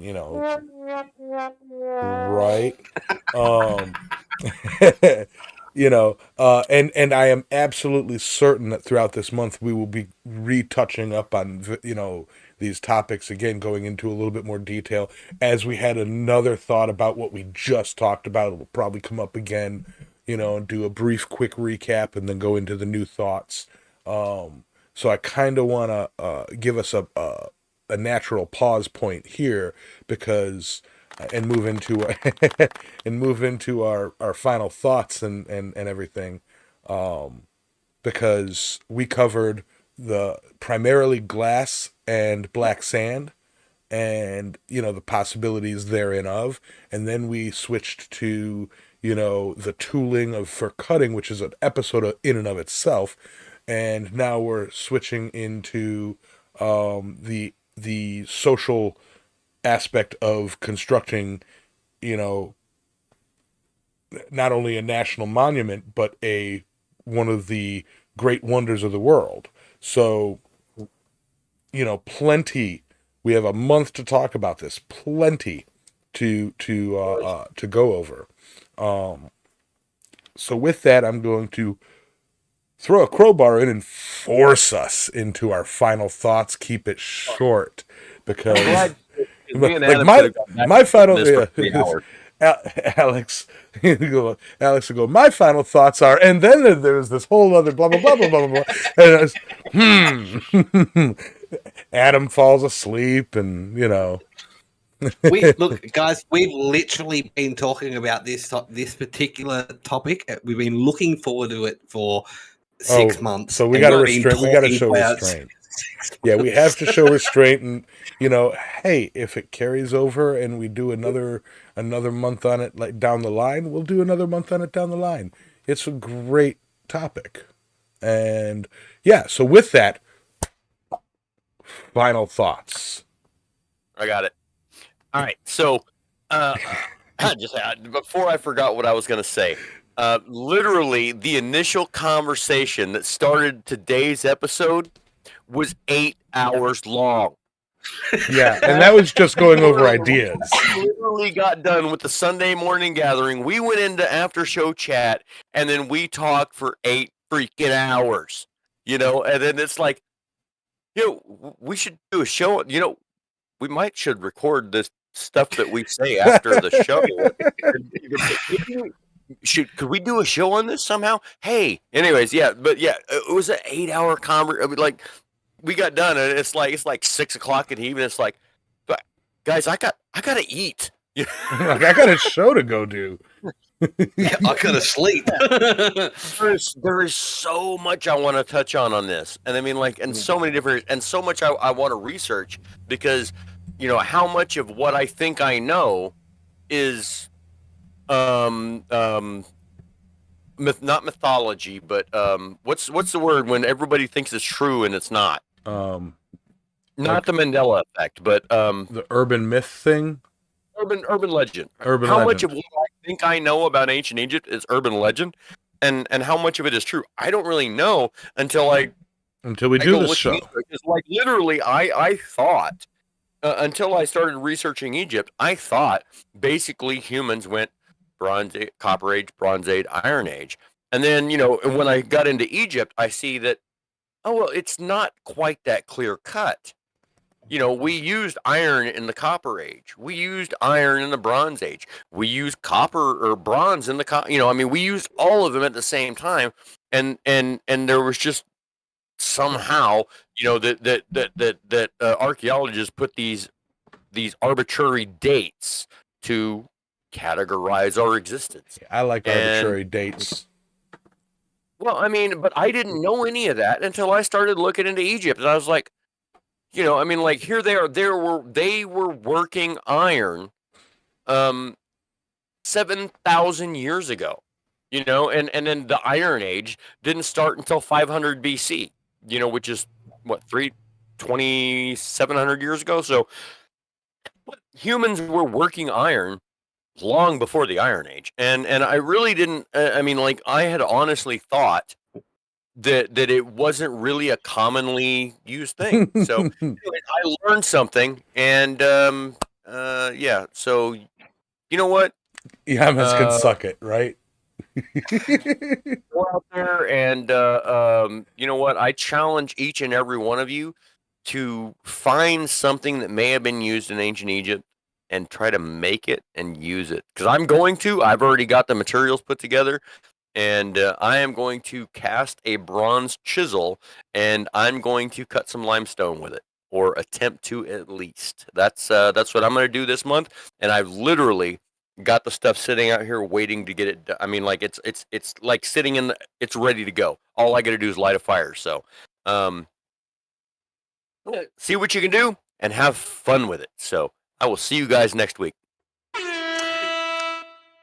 My final thoughts, right along with Alexis, one of the things that have been amazing about this topic is not only just how much information I've looked into, but I'm still learning completely mind-blowing things like the black sand.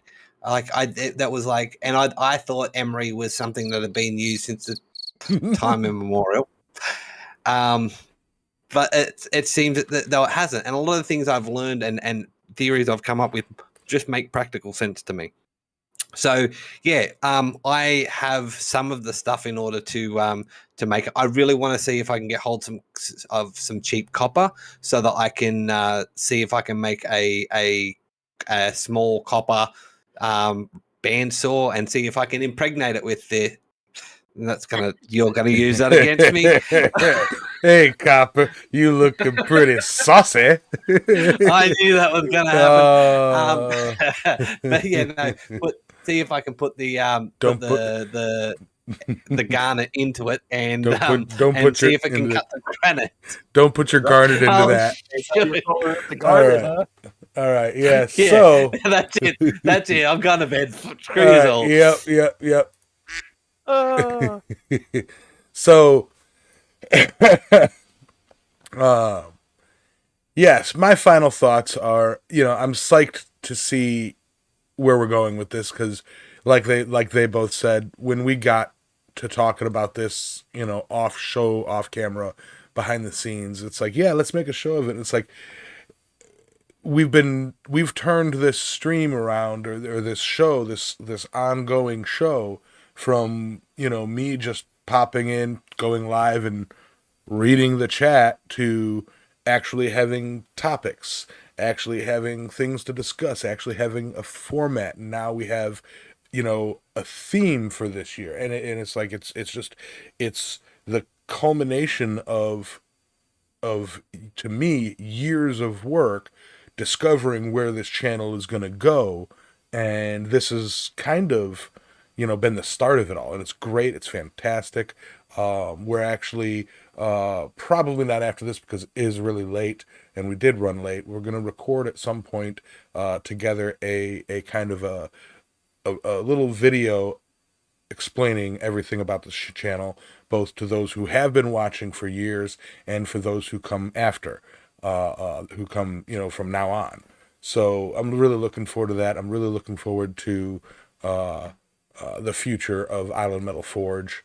And as always, a massive thank you to, primarily in this stream, this live stream version of this uploaded video, thank you to my channel members who are, heart and soul. Love you guys. Big thank you to all the people who watch these videos and put up with all of my shenanigans, trying to throw jokes in and just, everybody going, you're derailing the conversation. Shut up and sit down, Yamez. And big thank you to my co-host, of which I would not be able to be doing this as eloquently as possible without them. So a huge, huge round of applause to everybody. And we found the soundboard on Discord, so we're using it. So, real quick outro from us, Speargrass. I could either play it so you don't have to read it, or you could read it. Yeah, just play it. All right, if you all give me a minute, I don't even have it up. Yep. And yeah, where does that come up? Transition.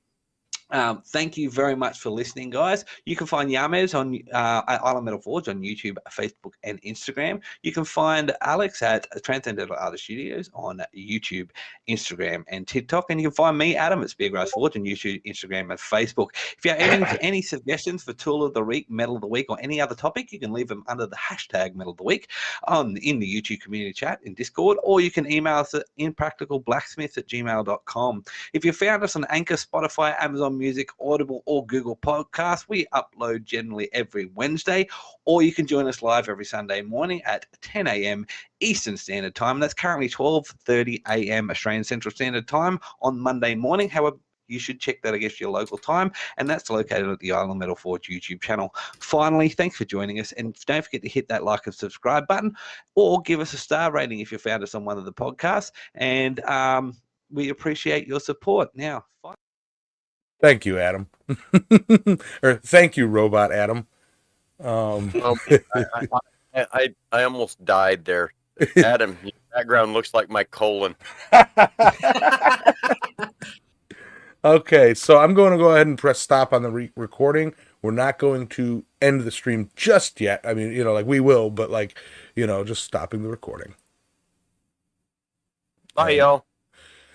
All right, so yeah, the recording is stopped, and now we're still live. That's the neat thing about these, that we can do here. We can relax now. This isn't going to public YouTube. Fuck. So those of you who made it to the end, what did y'all think of this? How do y'all like that? Yeah, we're not. That was the end of the show, not the end of this show. That was the end of the morning show. Now we're kind of just chilling. For a second, Adam's got to go. I really need to go go have a cigarette and go to bed. Look, it's nearly 11 a.m. So 2, 3, 4, 5. I got 6 hours to sleep. All right. Good night. All right. As soon as I end this, I've got to upload that. So, well, my just to let you know, the pre-show and the Egypt show audio are uploading to the drive for Impractical Blacksmiths. So that's already being done now. Okay, so Yep. All right. Also, Yep. There we go. He's got to go to never bed. mind. Stop. Hold on. Just pop my ears off. All right. Screw professionalism. It's all our buddies here. All right. Yeah. Oh, where are my DMs at? I'm sweating. It is so hot in here. Who just popped in? We're still live. Oh, it's me. Oh, yeah. You like? Okay. I got your thing there. Man, that's all. That is all your touch mark. Yes. George Anderson says, "I want more." At the top, just the all the hammer and the handle. Yeah. Okay. I swear to God, I just watched those movies, Steven. That's actually on my touch phone. All right. Well, that's busy, but I'll work with it. Well, as to you guys that are here, Well, it's you can do what. go on, Adam. We're kind of doing a split show here. I was gonna say you can do what's on my Yep, you can do what's on my my.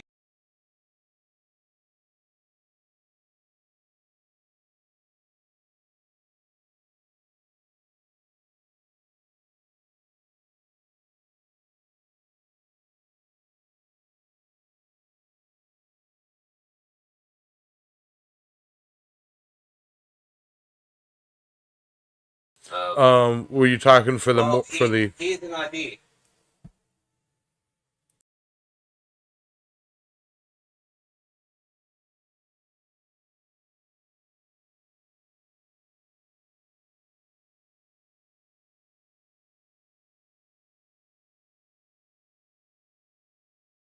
Symbol, if you still Thanks. you still Thanks, Granddad.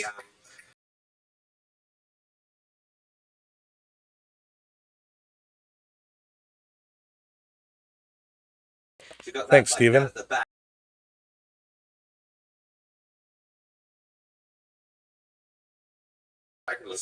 I don't know where. Hold on, I just realized I keep muting it because they can't. Okay, I unplugged my thing, and therefore everything you guys said when I was muting it, so that it wasn't like an echo. I was muting it, and nobody could hear anything. So my bad to those listening on the stream. That was just them chatting about a new channel logo, or for the podcast. What is the logo for? Merchandising. Merchandise, his next access. I mean, like, whatever. I mean, like, For us to use. Trying to come up with something that is all inclusive to the three of us. Yeah. That. Yeah. And, do with that. Well, I'm gonna go anyway. Okay. All right. See you, Adam. Bye, guys. Bye. Goodbye. Yeah, we're not going to stay on much longer because you need sleep too. Yeah, my daughter is still holding the fucking T-shirt hostage until I make her some goddamn hinges for her toy box. So make some hinges. Until I make the hinges, she's not going to do the T-shirt design. I mean, they're just hinges. I've never made hinges before. Neither have I, but come on. It's kind of an important thing because it's the toy box was made for her before she was born by her mother's grandfather, and who is of course long dead. And he was a carpenter. And So watch. He used cheap ass hinges and on it, just like stuff you buy at a hardware store. And she wants me to forge a pair of hinges for it that are, going to outlast the wood. Now, watch Black Bear Forge's hinge video. He's got a really unique tool for making hinges. It's I've seen that. okay, and it's no, not even that. Like, oh, maybe it's not Black Bear Forge. Okay, so, and I've actually attempted to make one, but like, I set the project down in lieu of something else. You guys know me. You take a block of steel. It's basically, think of like a monkey tool, but for hinges. Okay, you take a chunk of steel with an end that you can strike, and then you drill a hole into it. That would be the size of so that would be the size of the outer diameter of the hinge loop. Okay. And then you cut a line into, or you take a chop saw or whatever, the thickness of the steel that you're going to be using for this specific hinge, and you cut a line that intersects to the bottom of that hole. So it looks kind of like that, or like that reversed, and then you take and you heat up that strip of steel, and you slip the essentially the hinge monkey tool over it, and you just tap it, and it follows the curve of that drill hole and seats it against it, and then you just slide it out. Boom, your hinge is done. Yeah, I've seen that. Stony Point, thank you, granddads. You can get those. You can get those tools pre-made from Stony Point too. Oh, I might have to go that way then. Yeah, it just makes. I mean, you still got to take and file out the different link cutouts, but it makes the hinge blank very easily. Like, I don't know what it's called, the cogs where they interconnect. You got to cut out the different pieces.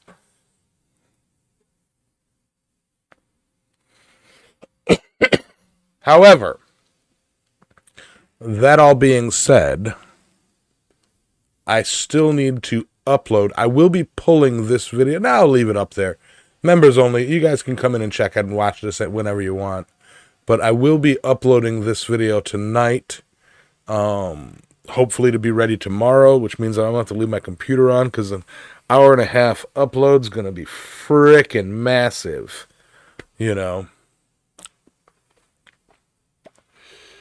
I don't know where Sully has gone. I believe I've lost my friend.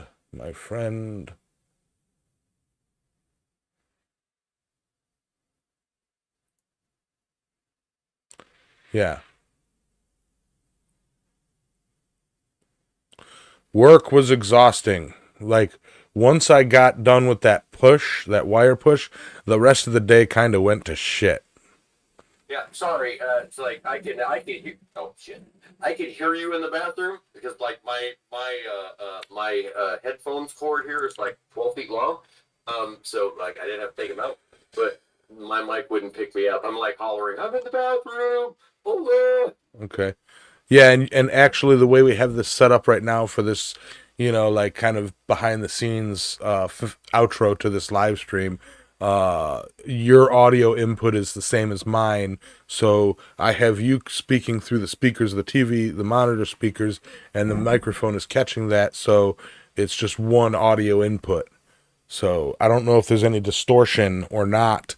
Actually, if that sounds all right, you guys in the audience, how does it sound when Alexis is talking right now? Go ahead and give us a sentence. Yeah, I'm telling you, I'm totally sure it sounds like shit. So, yeah, don't pee on the cable. My audio will be pissy. I know that's right. God dang it! Rob said something. Far away. Okay. No, it wasn't Rob. It was Middleman. Yamaz's logo is going to be hard to beat. Well, I'm trying to come up with something. Okay, so the Impractical Blacksmiths use Iron Metal Forge. Yeah. And you guys can get a. Sorry. And so I'm trying to come up with some stuff that is kind of inclusive of all of this. It's not just Island Metal Forge. And then me and Adam are here kind of in the background, standing behind Yamez, waving and going, "Hey, look at me, look at me." I mean, we're branching off and doing our own shows on the channel. and I'm trying to get logos and stuff done for merch. Like T-shirts. I mean, like I have the perfect T-shirt idea that's been mulling around for 9 damn months. And like I said, my daughter is the artist, and she's holding it hostage until I make her hinges. So, and in the meantime, I'd also like to. It's not an Island Metal Forge logo I'm trying to redo. I'm trying to do an Impractical Blacksmiths logo. Yeah. That represents all three of us in equal Footing. representation. Yeah. So you guys here now, the five of you that are here right now, get kind of little bit of a preview of what we're discussing to do a video on, and what that is the direction of the channel, and obviously y'all could have figured that I have sort of moved away from edited and uploaded videos, and moved pretty much strictly into the talk show live stream format. That is primarily because my background in entertainment is live show. I used to do a donkey show no, I'm just kidding. I used to do stand-up comedy. I used to do improv comedy. I did improv theater. Stage, interactive theater, not improv. A little bit of interactive theater where it's like I was there in the group, and all of that stuff. So it's like all of my acting background is with a direct audience. I've only done a couple of movies and only done a couple of production level stuff, if that makes any sense. So yeah, the audio is on my end, picking him up from the speaker, or picking Alexis up from the speaker. My bad. Sorry. So the little bit of a preview, what we're going to be doing is as you've noticed, Alexis has her uncensored I'm gonna change it to unhinged because I can't think of anything else. No, because you keep saying it, and also I kind of stole the show idea from a friend that does a show that has unleashed in the title, and I was like, you know what? I really liked that Unleashed. I'm sorry, I was away from I really liked that Unleashed was because it really fit. But then it's like, man, I really don't want to be riding somebody's coattails, or borrowing too much from their idea. So I will borrow from your idea, and I like Unhinged a little bit better because I just might become unhinged and say some dumb shit that I probably shouldn't have said, and then the next morning I'm gonna be like, oh my god, I'm an idiot. So Roy just popped in. I want to say hi and a personal congratulations on breaking 500K. And we're running a petition. If every single one of your subscribers donates $2, that's $1 million, and then you got to wear a kilt. I'm just saying. Neither here nor there. But they have to donate it to us. I mean, I'm not going to say no, but yeah. So Roy, just a quick catch up on what we're doing here in our members stream is pre-recording tomorrow morning's show because everybody's got to work and it's an unknown. I'll wear it in a heartbeat. Yeah, you will. And it's unknown whether or not that show would just be me reading the chat and rambling on, which is never a great look on me, In addition to that, you got in kind of just in time, as I haven't actually had time to get you on the phone and chit chat with you, and like the good old days. But we're doing me, Adam, and Alexis are going to record a video to do a sort of a public explanation and hopefully get it in the algorithm, explaining what we're doing with the show. Island Metal Forge has consumed 2 other channels. Acquisitioned? No. We're basically merging. Island Metal Forge is kind of the umbrella channel with and I'm trying not to use corporate speak or anything because none of it's semi-official. But Transcendental Artist Studios and Speargrass Forge have joined me at Island Metal Forge as not only co-hosts. I mean, co-hosts seems like they're off to the side as pretty much main characters on my channel. So it is essentially no longer just my channel, it is our channel. And with that, I've given actually Adam and Alexa has had access to do live streams and to run broadcasts and upload videos and this and that. The only thing for some reason they can't do is make posts, which is weird. So we're going to be making a public announcement here soon that there will be, they do have the ability to go live, and there will be like Alexis Unhinged, currently unleashed, soon to be unhinged. Alexis off the chain, will be, a featured show on Island Metal Forge channel. And once Adam has the time, I believe he's going to start a show, something to do with researching the anatomy of drop bears and stuff like that. I don't know, something Australian, training crocodiles. I don't know. And we have even discussed contacting another blacksmith that does live streams about potentially joining us in all of that, and under that umbrella, to kind of give like more forging content. More forging content. Yeah, no, Roy, it's not you. Unless you absolutely want, if you want to be, bring yourself under the Island Metal Forge umbrella. Because he's totally got so much. We could help you. We could help your channel grow. We can get you some exposure.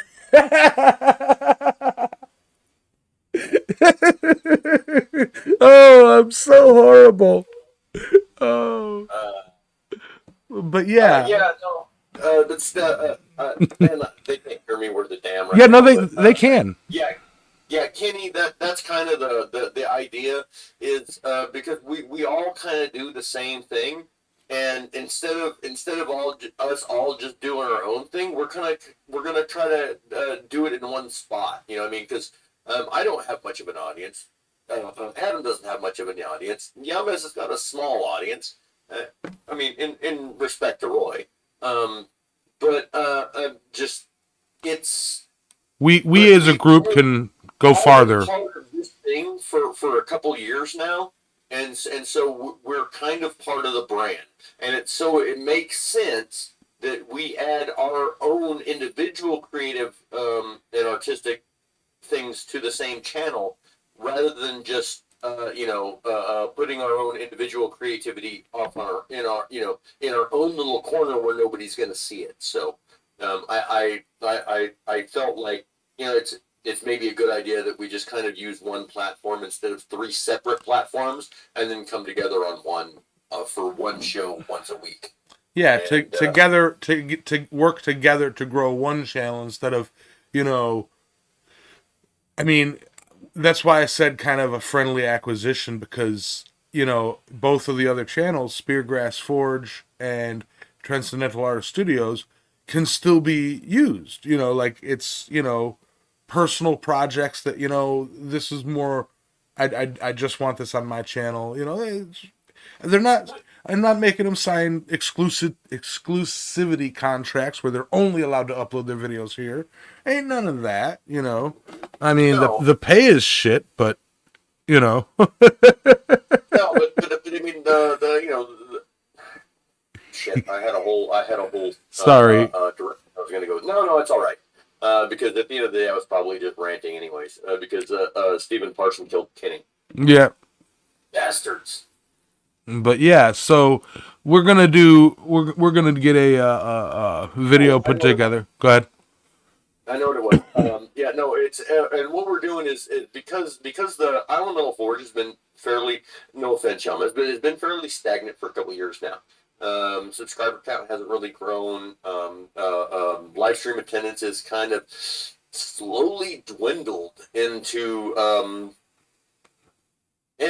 we got people. You know, but the point being, it's been stagnant because we're outside of the algorithm.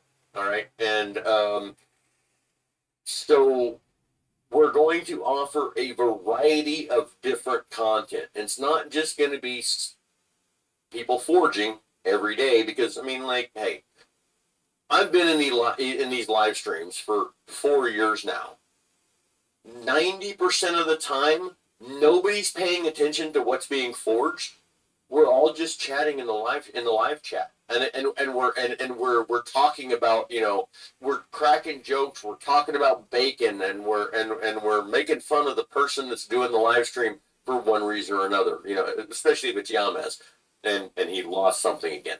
But the point being, it's more about the community and the camaraderie, and we're going to offer several different. We're going to try to offer several different types of shows that incorporates, you know, maybe some people's interest, maybe some like Alexis Unleashed, Unhinged, whatever the hell that is. That's not going to be everybody's bag because that's an uncensored me with a beer or a mixed drink and talking for an hour about what's on my mind and what's on y'all's mind with really almost no filter, almost.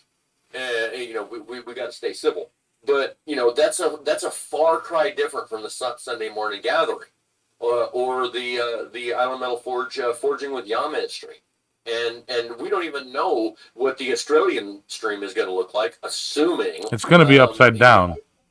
Yeah, assuming he's not too lazy to do one. I mean, because you know how Australians are. I mean, any opportunity to get out of work. He's not here to defend himself. I don't care. I can talk shit about him and see if he even hears it. No, he's asleep. But yeah, it's, you know, we have discussed also. No, and I was gonna say, Kenny, I am totally.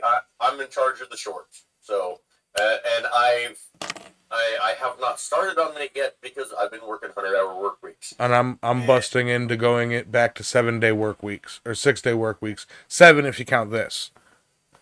But yeah, we have toyed with the idea of potentially changing the name of the channel to the Impractical Blacksmiths.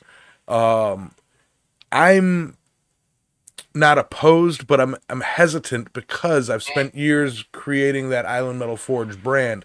I spent a lot of time designing my logo, you know, which I am extremely proud of. And it's Katie did a good job on that. Huh? No, I designed it. I sent her a yeah. I know. Yeah. Just giving you shit down there. But yeah, so it's I'm hesitant to pull that branding, you know. And we don't want to, but we want to. Well, I want to incorporate Impractical Blacksmiths into Island Metal. Yeah. So that, you know, so that we are recognized as the same entity. You know what I mean? And, yeah. You know, Island Metal Forge is not just me. It's, you know, I am one leg of the tripod that is the Impractical Blacksmiths. And I'm not talking about the tripod, you know, never mind. Roy's in here. He's probably listening, and Jess is going, what are they talking about? Human tripods. Yeah, turn that off. And you're right there, Kenny. Attention spans are shrinking. I mean, like, I feel it myself. I mean, you get used to shorts, and you're just like, you go to watch a longer video, and you're like, oh, will you get to the freaking point already? Holy can you drag this out any longer? And you look, and it's been like a minute and a half. And you're like, okay, I'll give them a little bit of leeway. But no, it's I feel that for sure. And while the majority of our content is going to be like these live streams, and be forewarned, we're also going to try to do a little bit of work on the backside by removing the stream after the fact and then uploading it as an upload. So I mean, so there's going to be, so you're going to get a second notification, but Yeah, it'll be Island Metal Forge is going live. Island Metal Forge just uploaded a video. Yeah. All right. Every Sunday. Boom, boom, boom. Everybody say way-yo. Way-yo. Well, sorry, what's the date today? 5/6. 6. It's the third Star Wars day, Revenge of the Sixth. Yeah.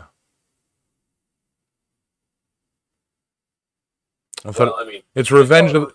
May the Fourth be with you. Fifth, but I think the 6th fits better. But 5th, because Revenge of the 5th, you get drunk on May the 4th, and Revenge of the 5th, the 5th of whatever liquor you were drinking hits you. There you go. Okay. All right. 2 gigs. Yeah, hey, it's 8:45. All right, so I was going a bit early today, so. So with all of that, everybody, it's just a little bit of glad you guys could see a little bit behind the scenes and watch us as we goof around before and after recording a pre-record for our Sunday morning show. We hope not to have to do that all the time. However, it is going to happen from time to time. If we have to do it, it is an easy cheat, But not a cheat, because it's better than the alternative. Or not having a show at all. We will still, when we do these, we'll do them live like this, and when we upload the video, we'll upload it as a premiere, so there will be a chat to sit and chat with everybody, so it's still going to be a morning gathering, when we do these kinds of shows. So there's that. Yep. And I'm glad y'all could, am I live tomorrow night? Yes, I am. Yes, I am. Roy, glad you could make it. Yep. Glad all of you guys could be here. All right. So with that, it's pushing 10 o'clock here. And I got to get this uploaded so that everything's timed right. It's a 2 gig upload. It's going to be a while. So thank y'all. Thank y'all for being members. Y'all are fantastic. And yeah, I'm excited for the future of the channel. Yep. We'll see you on the next pre-record episode. Yeah. What those are. All right. So we're going to go ahead and end it. Good night. Clicking in 3, 2, 1, end.